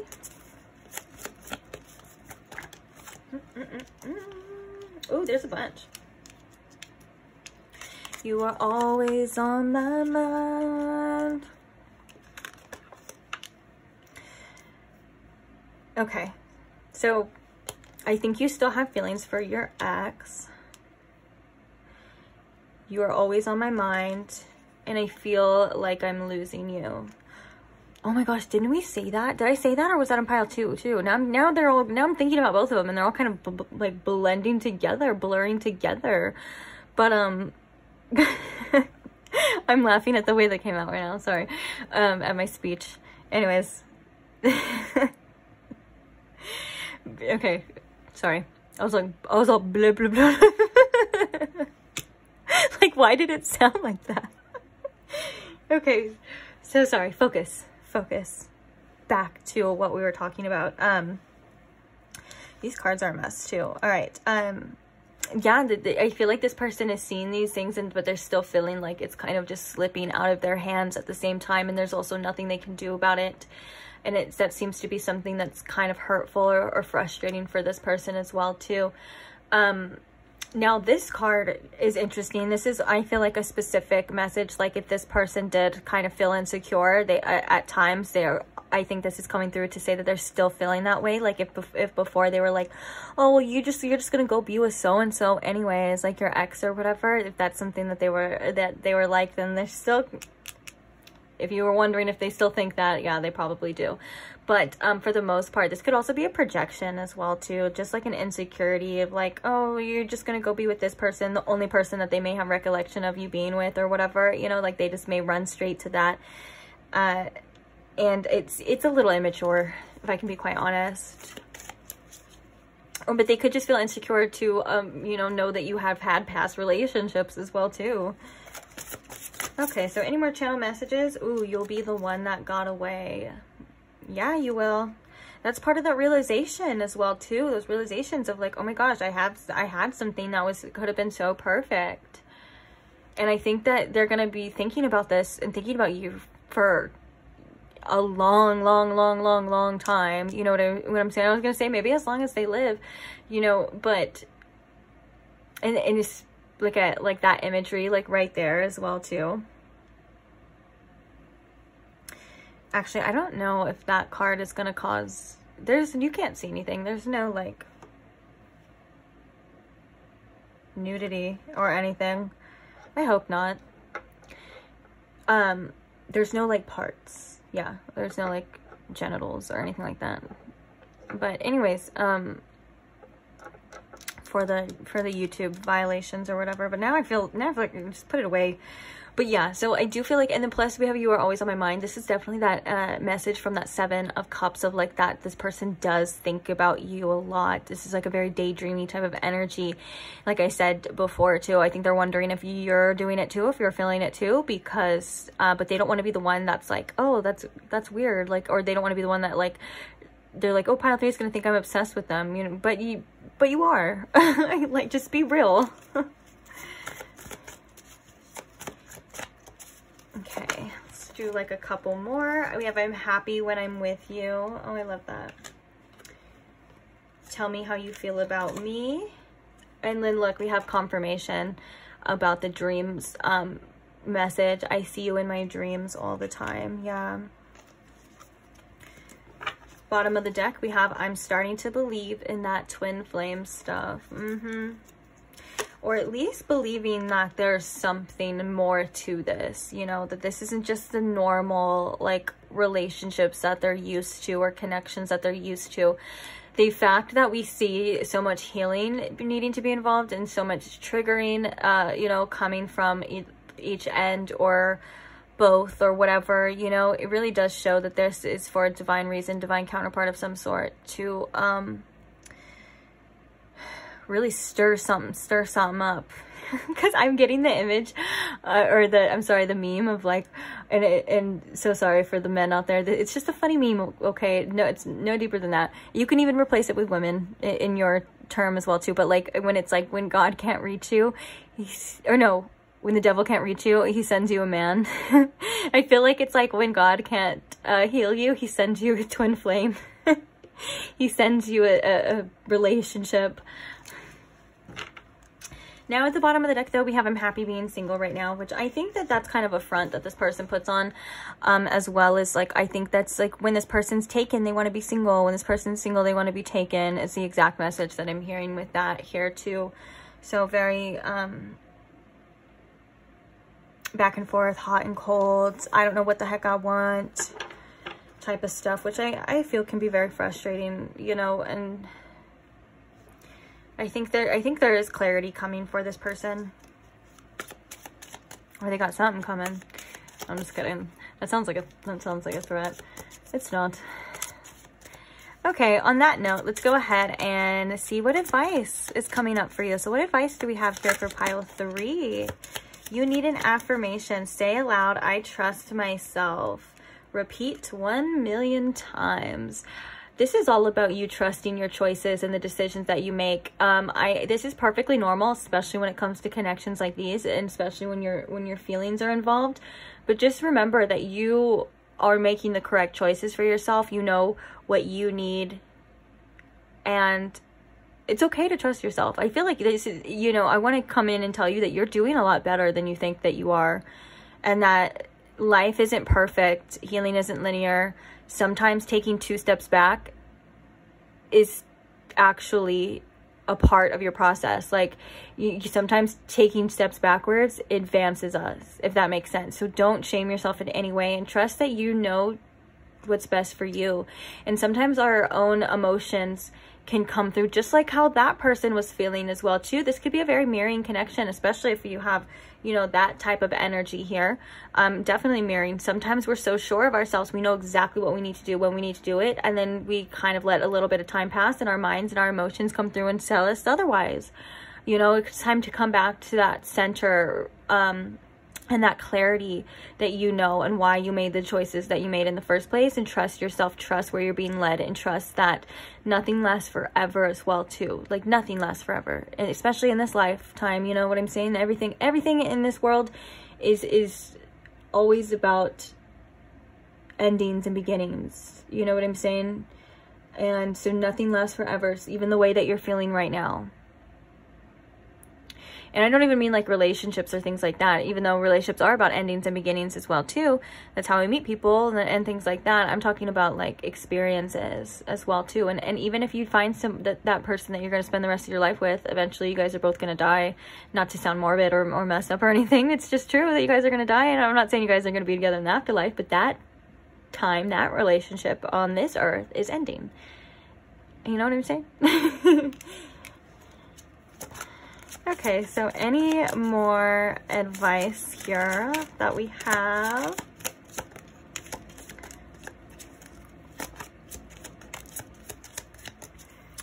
Okay, watch who you hang out with. They have influence over you. Choose your friends wisely. Good advice here. Yeah, people only confide in people that you can trust. If you feel something's off with somebody, you sense some jealousy, you sense anything, you know, maybe that's kind of the time for you to pull back. At least you don't have to like tell them, or you don't even have to explain yourself, to be quite honest. It's really just about, I forgot what I was going to say. Really just about how you feel and who you feel, trusting yourself as well too. Obviously, like, don't tell your secrets or tell your biggest feelings to people that don't have your best interest at heart, you know? And hang around with people that are doing good and have good things going for them as well too. I know that sounds so momish and that sounds like so like old person, but it's so true. You know, it's true what they say, that if you lie with dogs, you get fleas. And, you know, to surround yourself with better people if that's possible. And if that's not possible, then it's okay to be in your own energy as well too. You know, sometimes we need to be in our own energy. Actually, a lot of time we need to be in our own energy. And, yeah, get to know yourself again, you know, and also just experience yourself, because you're pretty cool too. Okay. Oh, don't roll your eyes. Disrespect, microaggressions, and rudeness just piss people off. Keep your attitude in check. That's so okay. I feel like this is in regards to either something that I said or something that a message here, maybe a message coming as well too, but also this is maybe about like, I don't know, maybe you've just been really sassy lately. Or I feel like, honestly, I felt too, when I was saying like, you know, you're pretty cool too, it's okay to be alone, like, you're like, oh, whatever. Then Spirit goes through, don't roll your fucking eyes at that, you're amazing.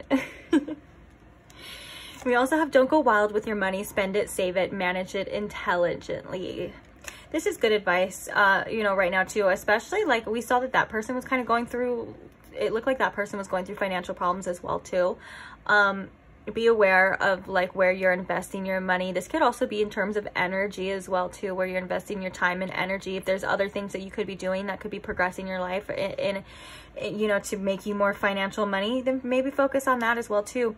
And it's just a reminder, you know, to always have money for if you haven't been saving, or if you've been thinking about saving some finances, because, you know, sometimes life gives us lemons and we need to have a little bit of extra so we're not like left out or something. And I think there's another message coming through here too, is that focus on yourself and what you want to cultivate instead of helping out other people too.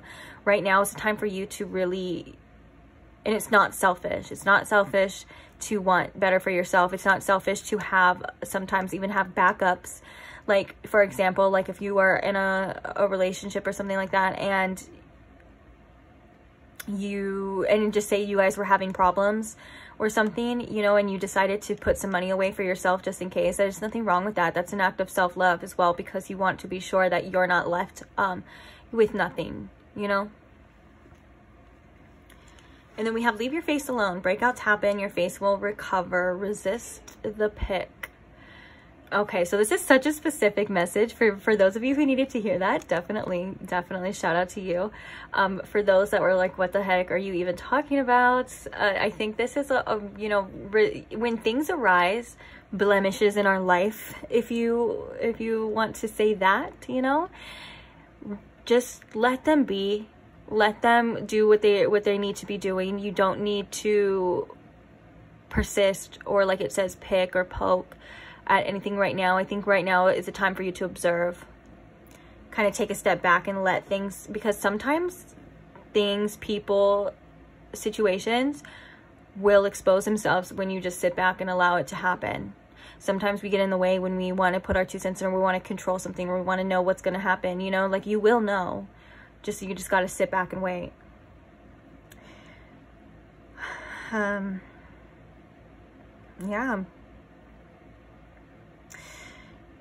I want to say something else about this. Keep your attitude in check, because I don't want to piss anyone off or anything like that. We all have an attitude, and don't ever think that spirit doesn't not love you for having an attitude, because I even get an attitude with spirit sometimes too. Like if I pull cards that I'm just do not want to freaking see or hear right now, I'll literally like throw down my deck and be like, I don't want to fucking deal with this right now. You know what I'm saying? Like, it's okay to have an attitude. Maybe just, this is, I feel like for some of you too, if you want to, I don't know how to word this. If you're trying to get into a better situation, or even like, okay, this may sound a little manipulative, but it's something that's true. If you want to get honesty from someone, or you want to know what someone else is doing, or you want to know an answer to a question or whatever, sometimes you get, you know, you attract more flies with honey than you do shit. And what that means is that, so you get kind of what you want out of life when you are a little bit nicer, or a little bit better, or whatever. Even if it's having to deal with people that just annoy the crap out of you, sometimes it just makes our lives easier by just not also answering to every little thing, like not giving every little thing a response when like, especially like in this connection too, like this person knows how to push your buttons, you know. Sometimes it's better to just cool the attitude and not give it a response, because you deserve to preserve your energy as well too. Not that your feelings or how you're feeling isn't valid, like that, you know, that you shouldn't have an attitude or that isn't annoying or anything like that. It's more or less on like the response aspect. And also, like I said too, like if you want answers from somebody, you're not going to go up to them and be like, give me answers right now. They're going to be like, no, you know. You're going to want to be a source that they can open up to, if that makes sense. Okay, I'm like looking around for any other cards or anything else. No, I think we got it. So I am going to leave this reading here. Thank you so much if you stayed till the end. You know, I love you for that.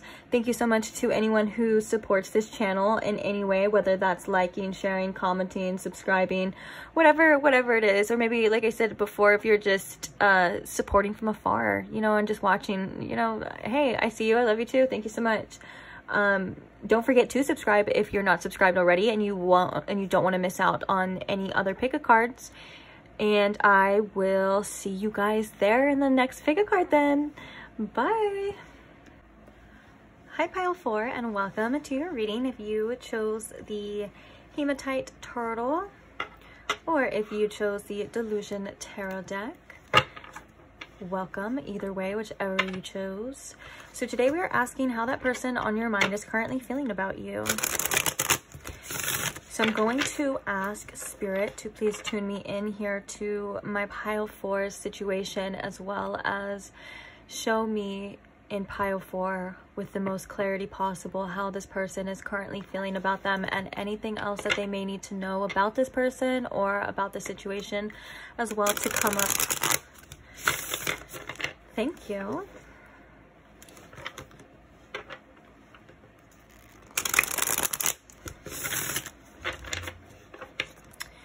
Dun, dun, dun, dun, dun, dun.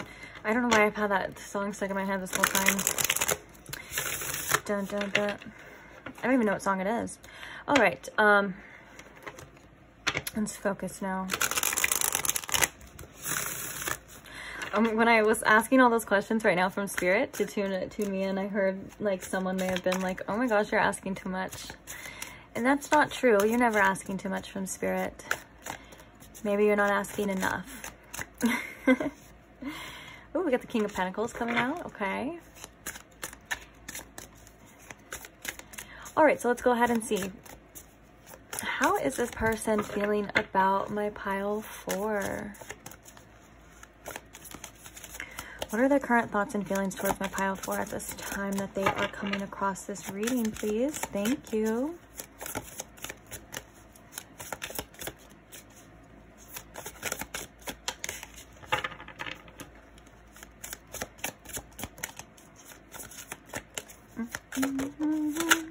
I feel like it's like from a game show or something. It's like dun dun dun dun dun dun dun. I don't know what that's from, and I don't know why the heck it's in my head.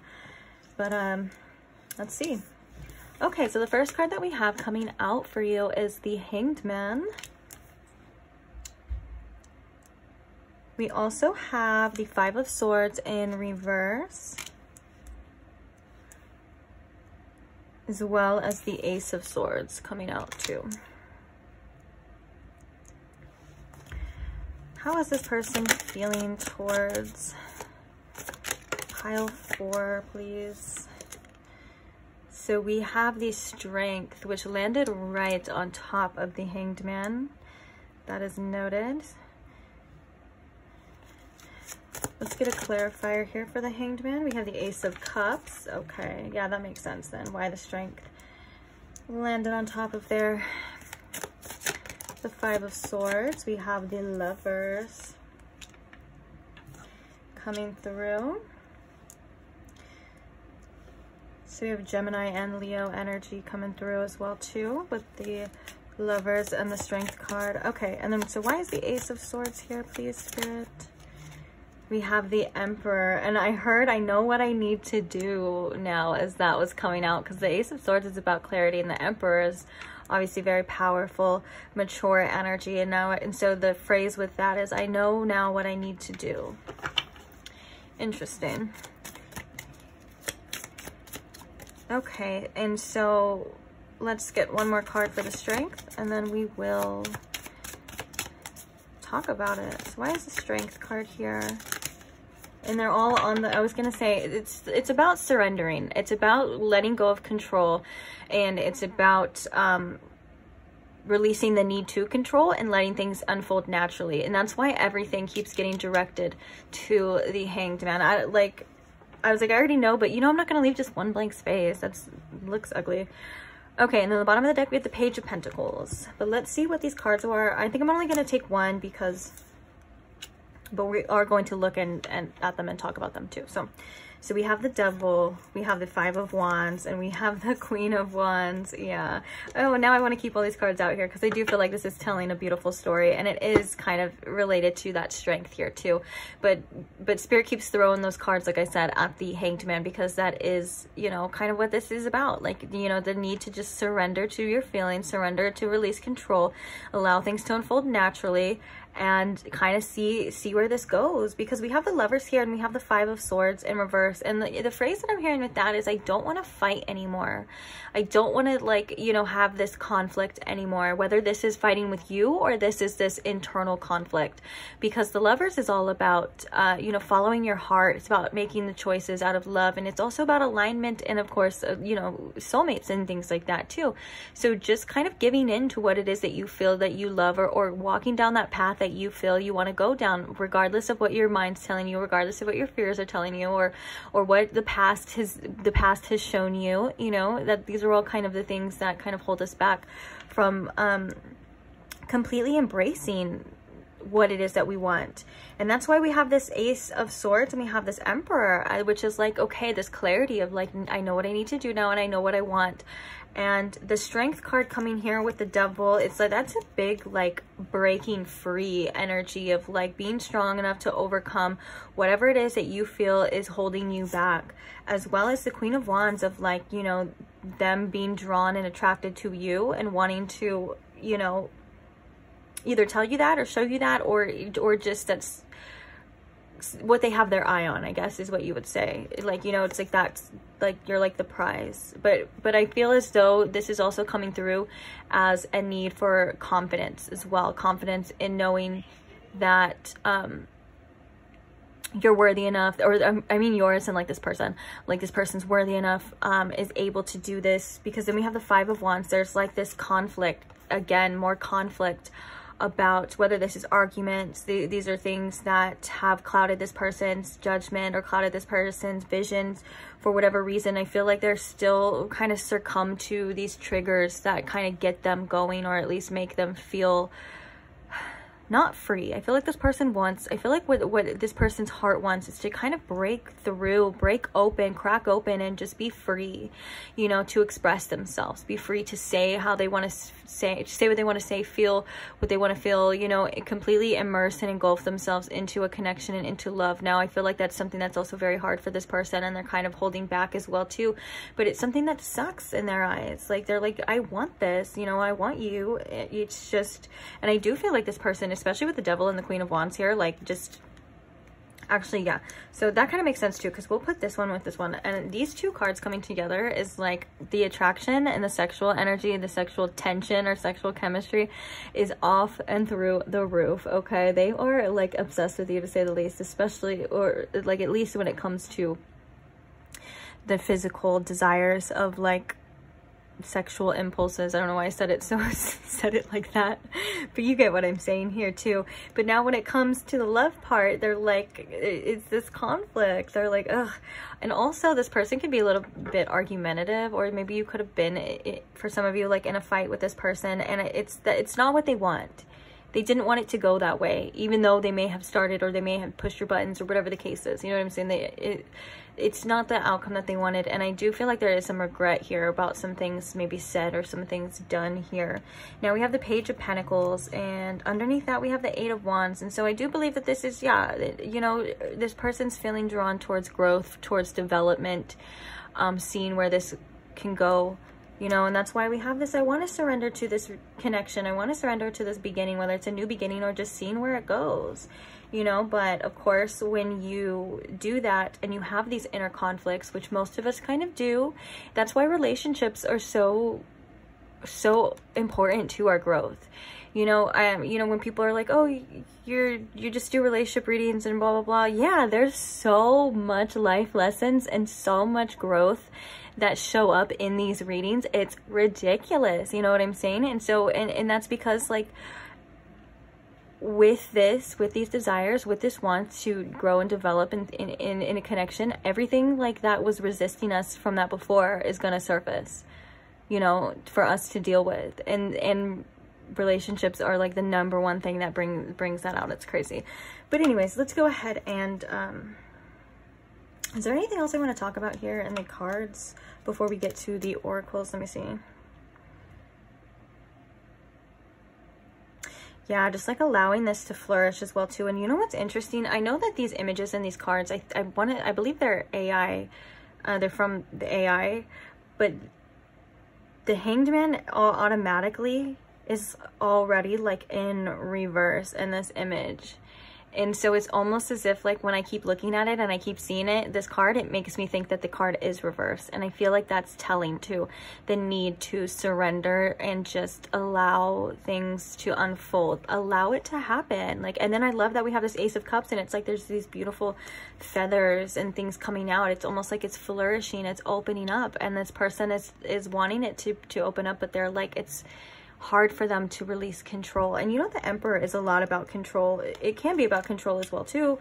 You know, the Emperor is in control of a whole empire technically, you know, but I think that this is about, okay, so I'm hearing this is about this person wanting to stay in control too, but I'm also hearing that this person got some clarity on what it is that they need to do to possibly be a better influence or be a better person, like kind of step up to the plate. And I think the Emperor is someone that is coming through in this reading to signify bravery, strength, and nobility. And so I think what they're kind of realizing is that they're needing to do what's best for the situation and for them itself. It's like they got some truth or some clarity with this Ace of Swords. And I think it could be about expressing their feelings as well too, saying what it is that they need to say and being truthful and also grounded in that as well too. And I think in order for them to express themselves and to say exactly what it is that they need to say and be 100% truthful, it is going to take strength, and it is going to take you know, some maturity as well. Kind of like the Emperor would be the only one that I feel, you know, in the tarot that could probably handle it and do it. And I'm talking about just in this sense, not really like anyone else, but you know what I'm saying? It's like they're gonna have to stand up, man up, woman up, whatever you want to say, you know, and be that person of stability. We kind of did have that. Oh, we did have that King of Pentacles popping out as the first card. Yeah, wanting to be a reliable source for you, wanting to be that person that you can rely on, that stable person in your life, that stable figure. Well, that's gonna, you know, need for them to allow this to happen, you know. And then we have the Lovers here.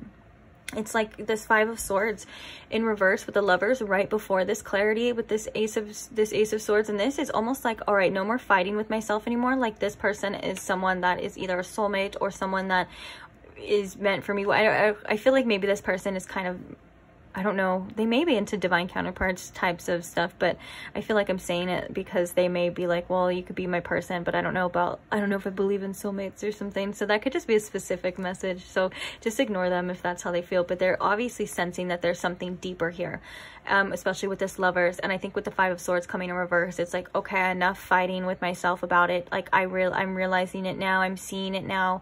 And then that's probably why we had that. Okay, now I know what I need to do. Now I know what needs to happen. Okay. Well, let's go ahead and see some oracles now. So, how is this person feeling? I like how this one floated right here to this Queen of Wands energy. Oh, and it's freedom. Guys, didn't I say that? What did I say? Oh, I hate that I can't remember anything that I freaking say. But it was it was about opening. Thank you for reminding me, Spirit's like, it was about opening up and being free and allowing things to unfold. Yeah. I possess the power and the free will to create my own happiness. Yeah, but I feel like this person wants to just dive in with you and feel free and not feel restricted anymore. We were talking about that with that devil energy, not feeling like they're holding back anymore, not feeling like they're always, you know, having to watch what they say, or, you know, as a form of self-protection, of course, like, you know, not allowing themselves to go too deep or too far too fast because of like fears, or you know what I'm saying? It's like they just want to allow their heart to sing free. So that's so cute. Okay, so how else is this person feeling?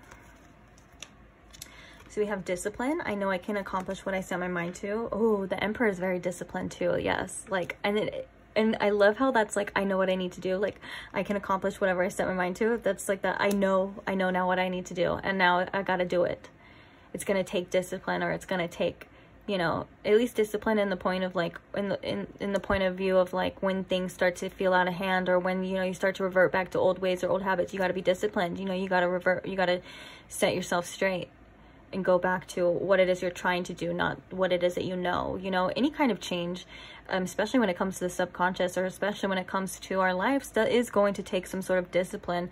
And discipline is an important process in all of our lives, especially on the spiritual experience. You know, we always talk about manifestation and bringing things into your life and things like that. And of course, in certain aspects and certain things, that is true. And you can attract certain things into your life without doing anything. But when it comes to taking action and going after the things that you want, discipline is one of the biggest acts of self-love you can have, because what you're showing the universe and what you're saying is, I know that I deserve this. I know I deserve this love. I know I deserve this relationship. So what am I going to do? I'm going to put in the work, and I'm going to put in the effort, and you will be rewarded. I guarantee anything that you put in effort or work towards, you will eventually reap the rewards, regardless of how long that may be or what it is or anything like that. Like it's possible, you know? Unless it's like, okay, don't be a smart ass and be like, well, I want to grow wings on my back and fly away like a bird. Okay, listen, you know what I mean. Okay, so we have indecision, as well as anxiety, as well as guilt, and as well as imagination. Okay, and then look at, we have that sexual attraction coming through again. We have that second chakra coming through, that desire. Like, it's like, I feel like there's a big energy too of their desires outweighing their fears, or outweighing, you know, whatever it is. Because we have the anxiety, which is very much like 9 of Swords. It's actually the number 18, which does reduce to 9.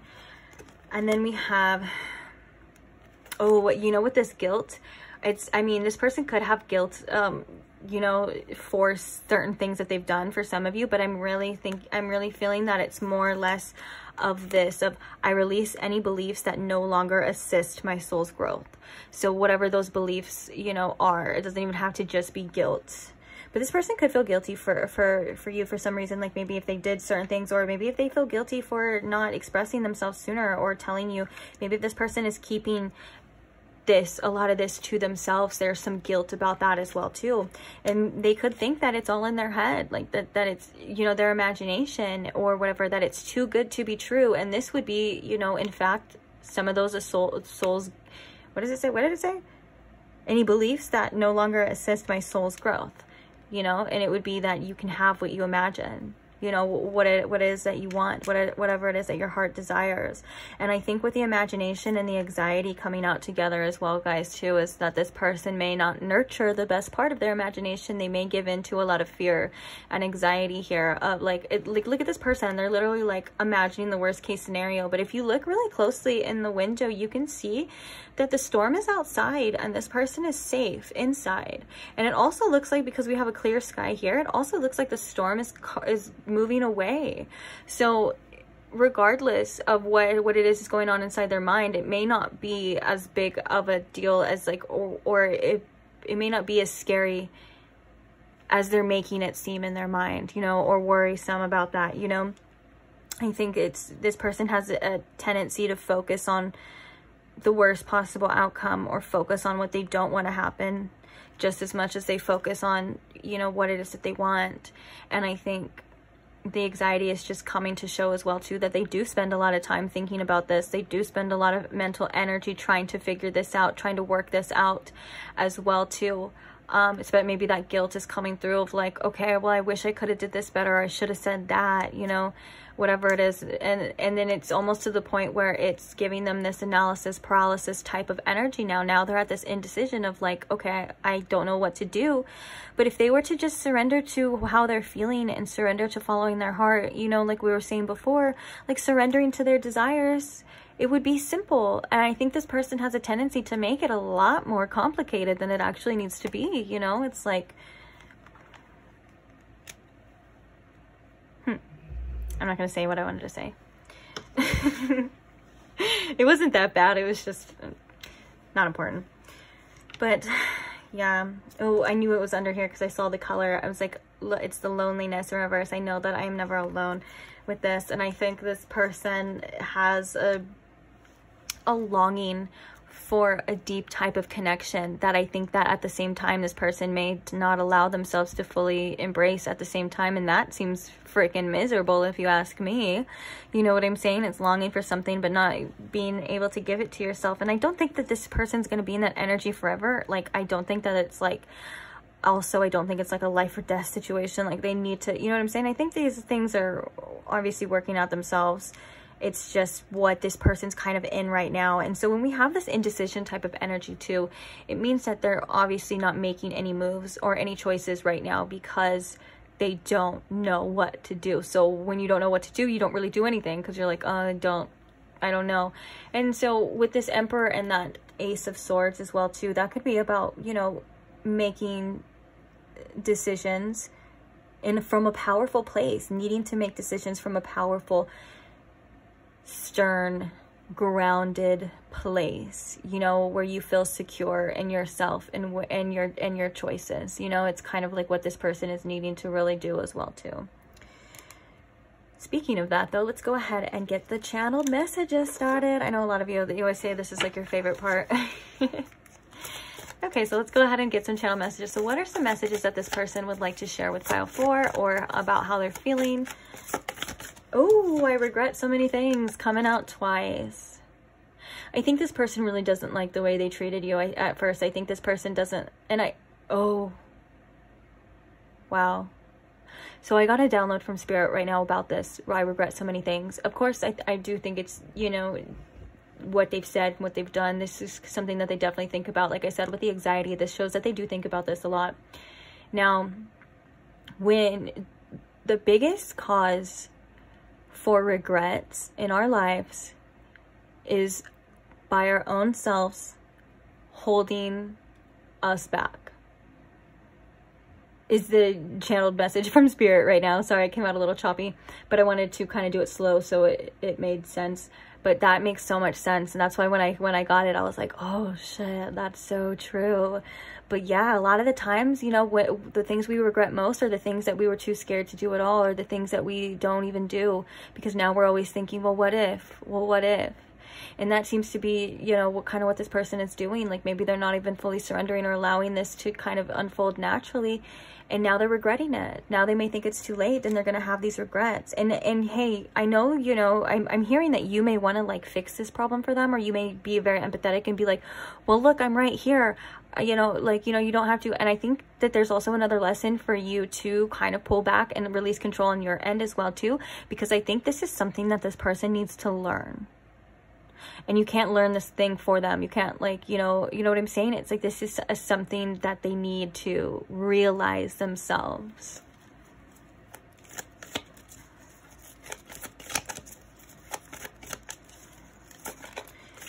Any more channeled messages? I'm head over heels for you. Tripping over you, huh? Tripping. You got me tripping. Stumbling. I just want to cuddle with you.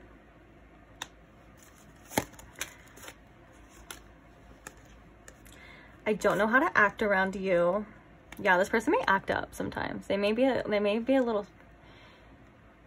I guess I'm hearing like maybe like firecracker type of energy, but they may just be a little. I don't know. I don't even know the word to describe it, but like they just what it says. Like, man, they just really don't know how to act around you. I want to marry you one day.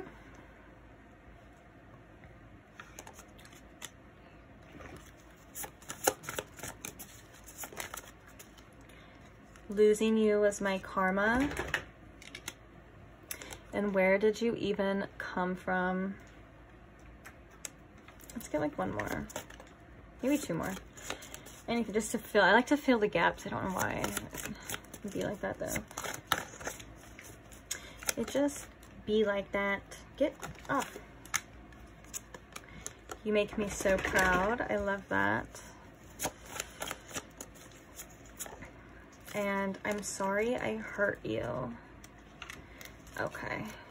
Bottom of the deck now we have, if you never want to talk to me again, I will understand. Yeah, this person is definitely feeling they're like unworthy of you right now. They're like, yeah, I get it. Like, if you don't want to be with me, I freaking get it.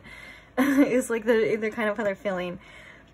I feel as though this where did you even come from is like quite literally like, wow, I was not expecting this. I was not expecting to have this deep of a connection, or I was not expecting to feel this way at all about anybody, you know?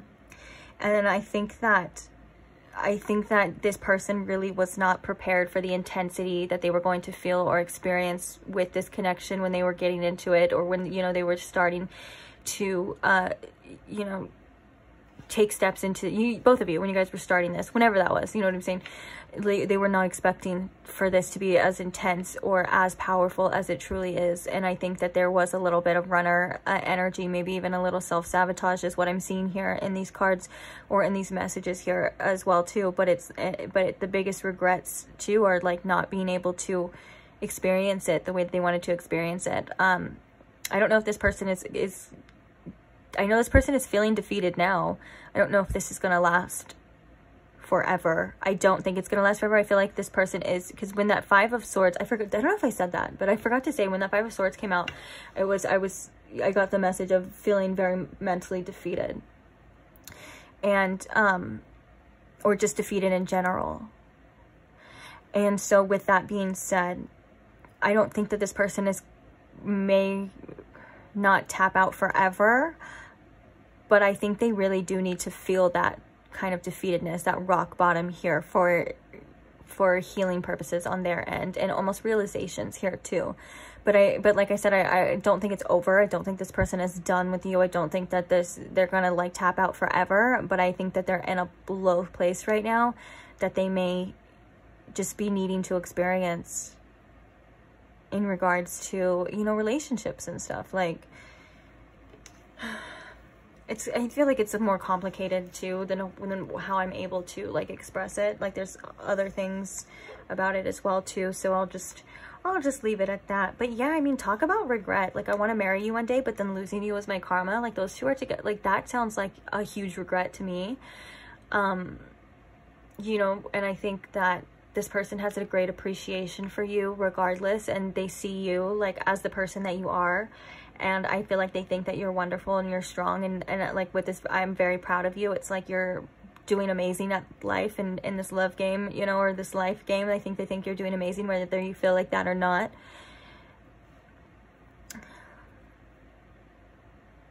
Wow. Powerful energy here, pile 4. Crazy. All right, on that note though, let's go ahead and get some advice for you. So Spirit, what advice do we have here for pile 4, please? Get to know yourself. Be okay being alone. You're actually pretty cool. I love that. Yeah, I think if you guys were already in some sort of hermit mode or thinking about going in some sort of hermit mode, this is confirmation to, yeah, that's where you're being led right now, to really just be in your own energy and allow yourself to get to know yourself again, to heal as well. At the bottom of the deck here, we have Get It Out, which is write about how you feel on paper and get rid of that paper. I was going in, I think, on another pile because this same card came out. And I was saying, like, yeah, like with something like that, it can be so healing. Basically, it's like you're allowed to, the letter's not going to anybody or whatever, you know, whatever it is, your device of getting it out is, whether it's just an angry scream or screams or cries or whatever it is, you know what I'm saying? But I feel like with this, writing it down and then burning it, you know, to be able to sit with yourself and not judge yourself during that process, allow all of it to just come out, even if it's disgusting, if it's vile, you know, the most hatred, feelings, forms, disrespect, whatever it is, like, you know what I'm saying? Like, just let it all out. And because it's not going to anyone, no one else is going to witness it. It's not for anybody else, but just for you to release and then burn it. You know what I'm saying? And I think that's a very healing ritual that you can do as well too. As well as maybe just writing down your feelings if you have a journal as well too, getting it out. You can even, I'm hearing that some of you may even be in some creative, do some creative artwork or processes or writers or whatever it is, music. This could be a good outlet for you to get it out, and it could bring you good things. Like, you know, basically, for an example would be like if you're a songwriter and you go through this and you write the most heart-wrenching lyric songs, well, that's going to be an amazing freaking song. You know what I'm saying? But that's a specific message to those. If you don't have anything like that, don't feel bad. This is the first message is for you then, you know, about getting it out as well. As long as it's just, because you don't want to just hold those things in. It's good to have an outlet to get them out in. Even if it's working out, you know, or like boxing or something, or running, you know, just getting that frustration out in any way, shape, or form is okay with me. But yeah, I think this is a time for you to really just be by yourself, work on yourself, allow things to heal, allow yourself to grow. The most growth that I've ever had in my life was when I was alone. And when I was alone, and I'm talking about like in my past, like obviously like past relationships and things like that, it was that alone time right after, or that expand after like a huge breakup or a separation with somebody. That alone time that you have with yourself, man, is freaking crazy. The amount of healing and the amount of growth that you go through, it's phenomenal, it's amazing, and it's so necessary. So please, please, please give yourself that time, that grace to allow yourself to be alone if you can, you know, and to really, like it says, get to know yourself again. Get to know who you are without them, or who you were before any of this, before society even got their hands on you, before relationships or people got their hands on you. You know, who were you before that? There's so much potential within you and so much healing that I think is coming to you, and I can't wait, because after that, I mean, don't get me wrong, the process sometimes sucks and it's hard and we have to be lonely, but that's not how it is the whole time too. That just comes in waves.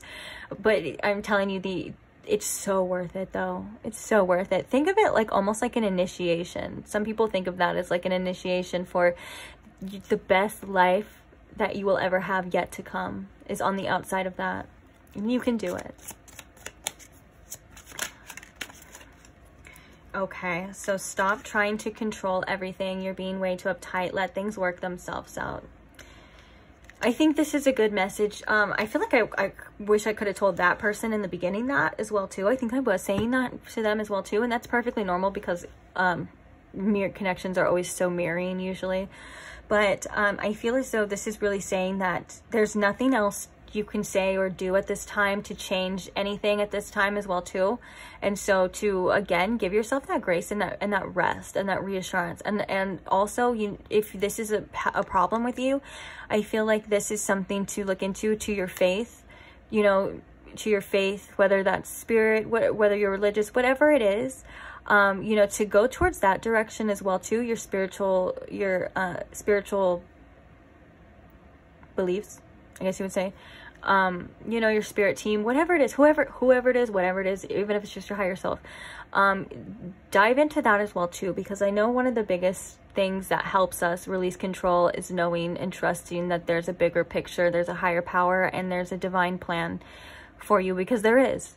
I'm telling you right now that there is, but sometimes we have to remember that. So if that's, you know, something that you would be likely to look into, to really just focus on yourself and your spirituality and things like that too, because sometimes, you know, especially with the surrender and things like that, it comes up a lot in love readings, it comes up a lot in relationships, and it comes up a lot in separations as well too, because one of the hardest things to, you know, accept is that the divine plan may not be in alignment with our own plan our own plan that we had for ourselves, or our own wants right now in the desires, in our own desires and stuff. It's not in alignment with the divine plan, the bigger plan, which doesn't mean that the divine plan is trying to hurt us. It usually means that we deserve something better or something more, or that we need to wait until it's ready, you know, all of those things as well too, that there's a process here. And so surrendering means to trust and to give in that your plan is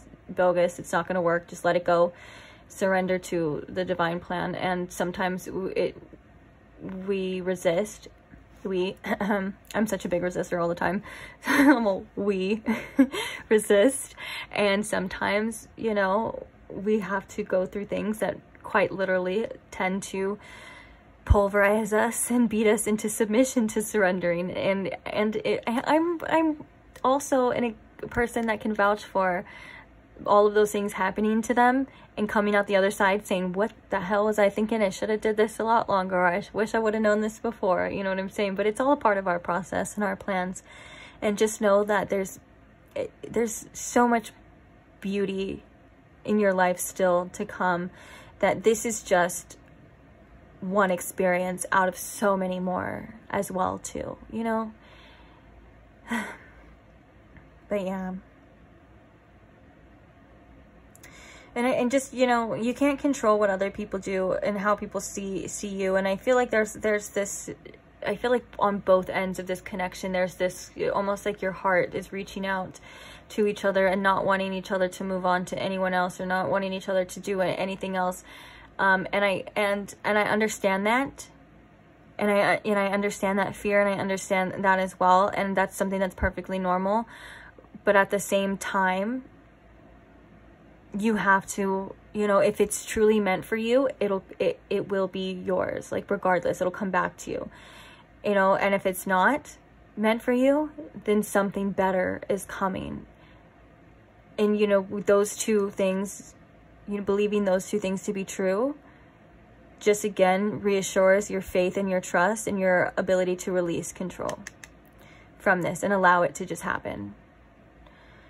So yeah, heavy stuff today, guys, but I mean, I love it. I'm here for it as well. I love being the person to read for you. So thank you for allowing me as well to read for you. It is an honor. I'm always so grateful for every single person here that resonates with, you know, these readings and supports this channel. It really means so much to me. You have no idea. And I love doing these. So thank you for, again, allowing me to. And if you enjoyed this reading and you are not subscribed and you don't want to miss out on other ones, go ahead and subscribe right now so you don't forget, or else you may never see me again. Unless it's fate. No, I'm just kidding. But yeah. Yeah, so I'm definitely ending this reading here. Thank you so much for listening to me, and I can't wait to see you guys at the next one, and I will see you on the other side of the next pick a card. I don't know what I'm saying now. I'm delusional now. It's the last pile, so I'm completely checked out. But yeah, I love you. Can't wait to read for you guys again, and I will see you next time. Bye.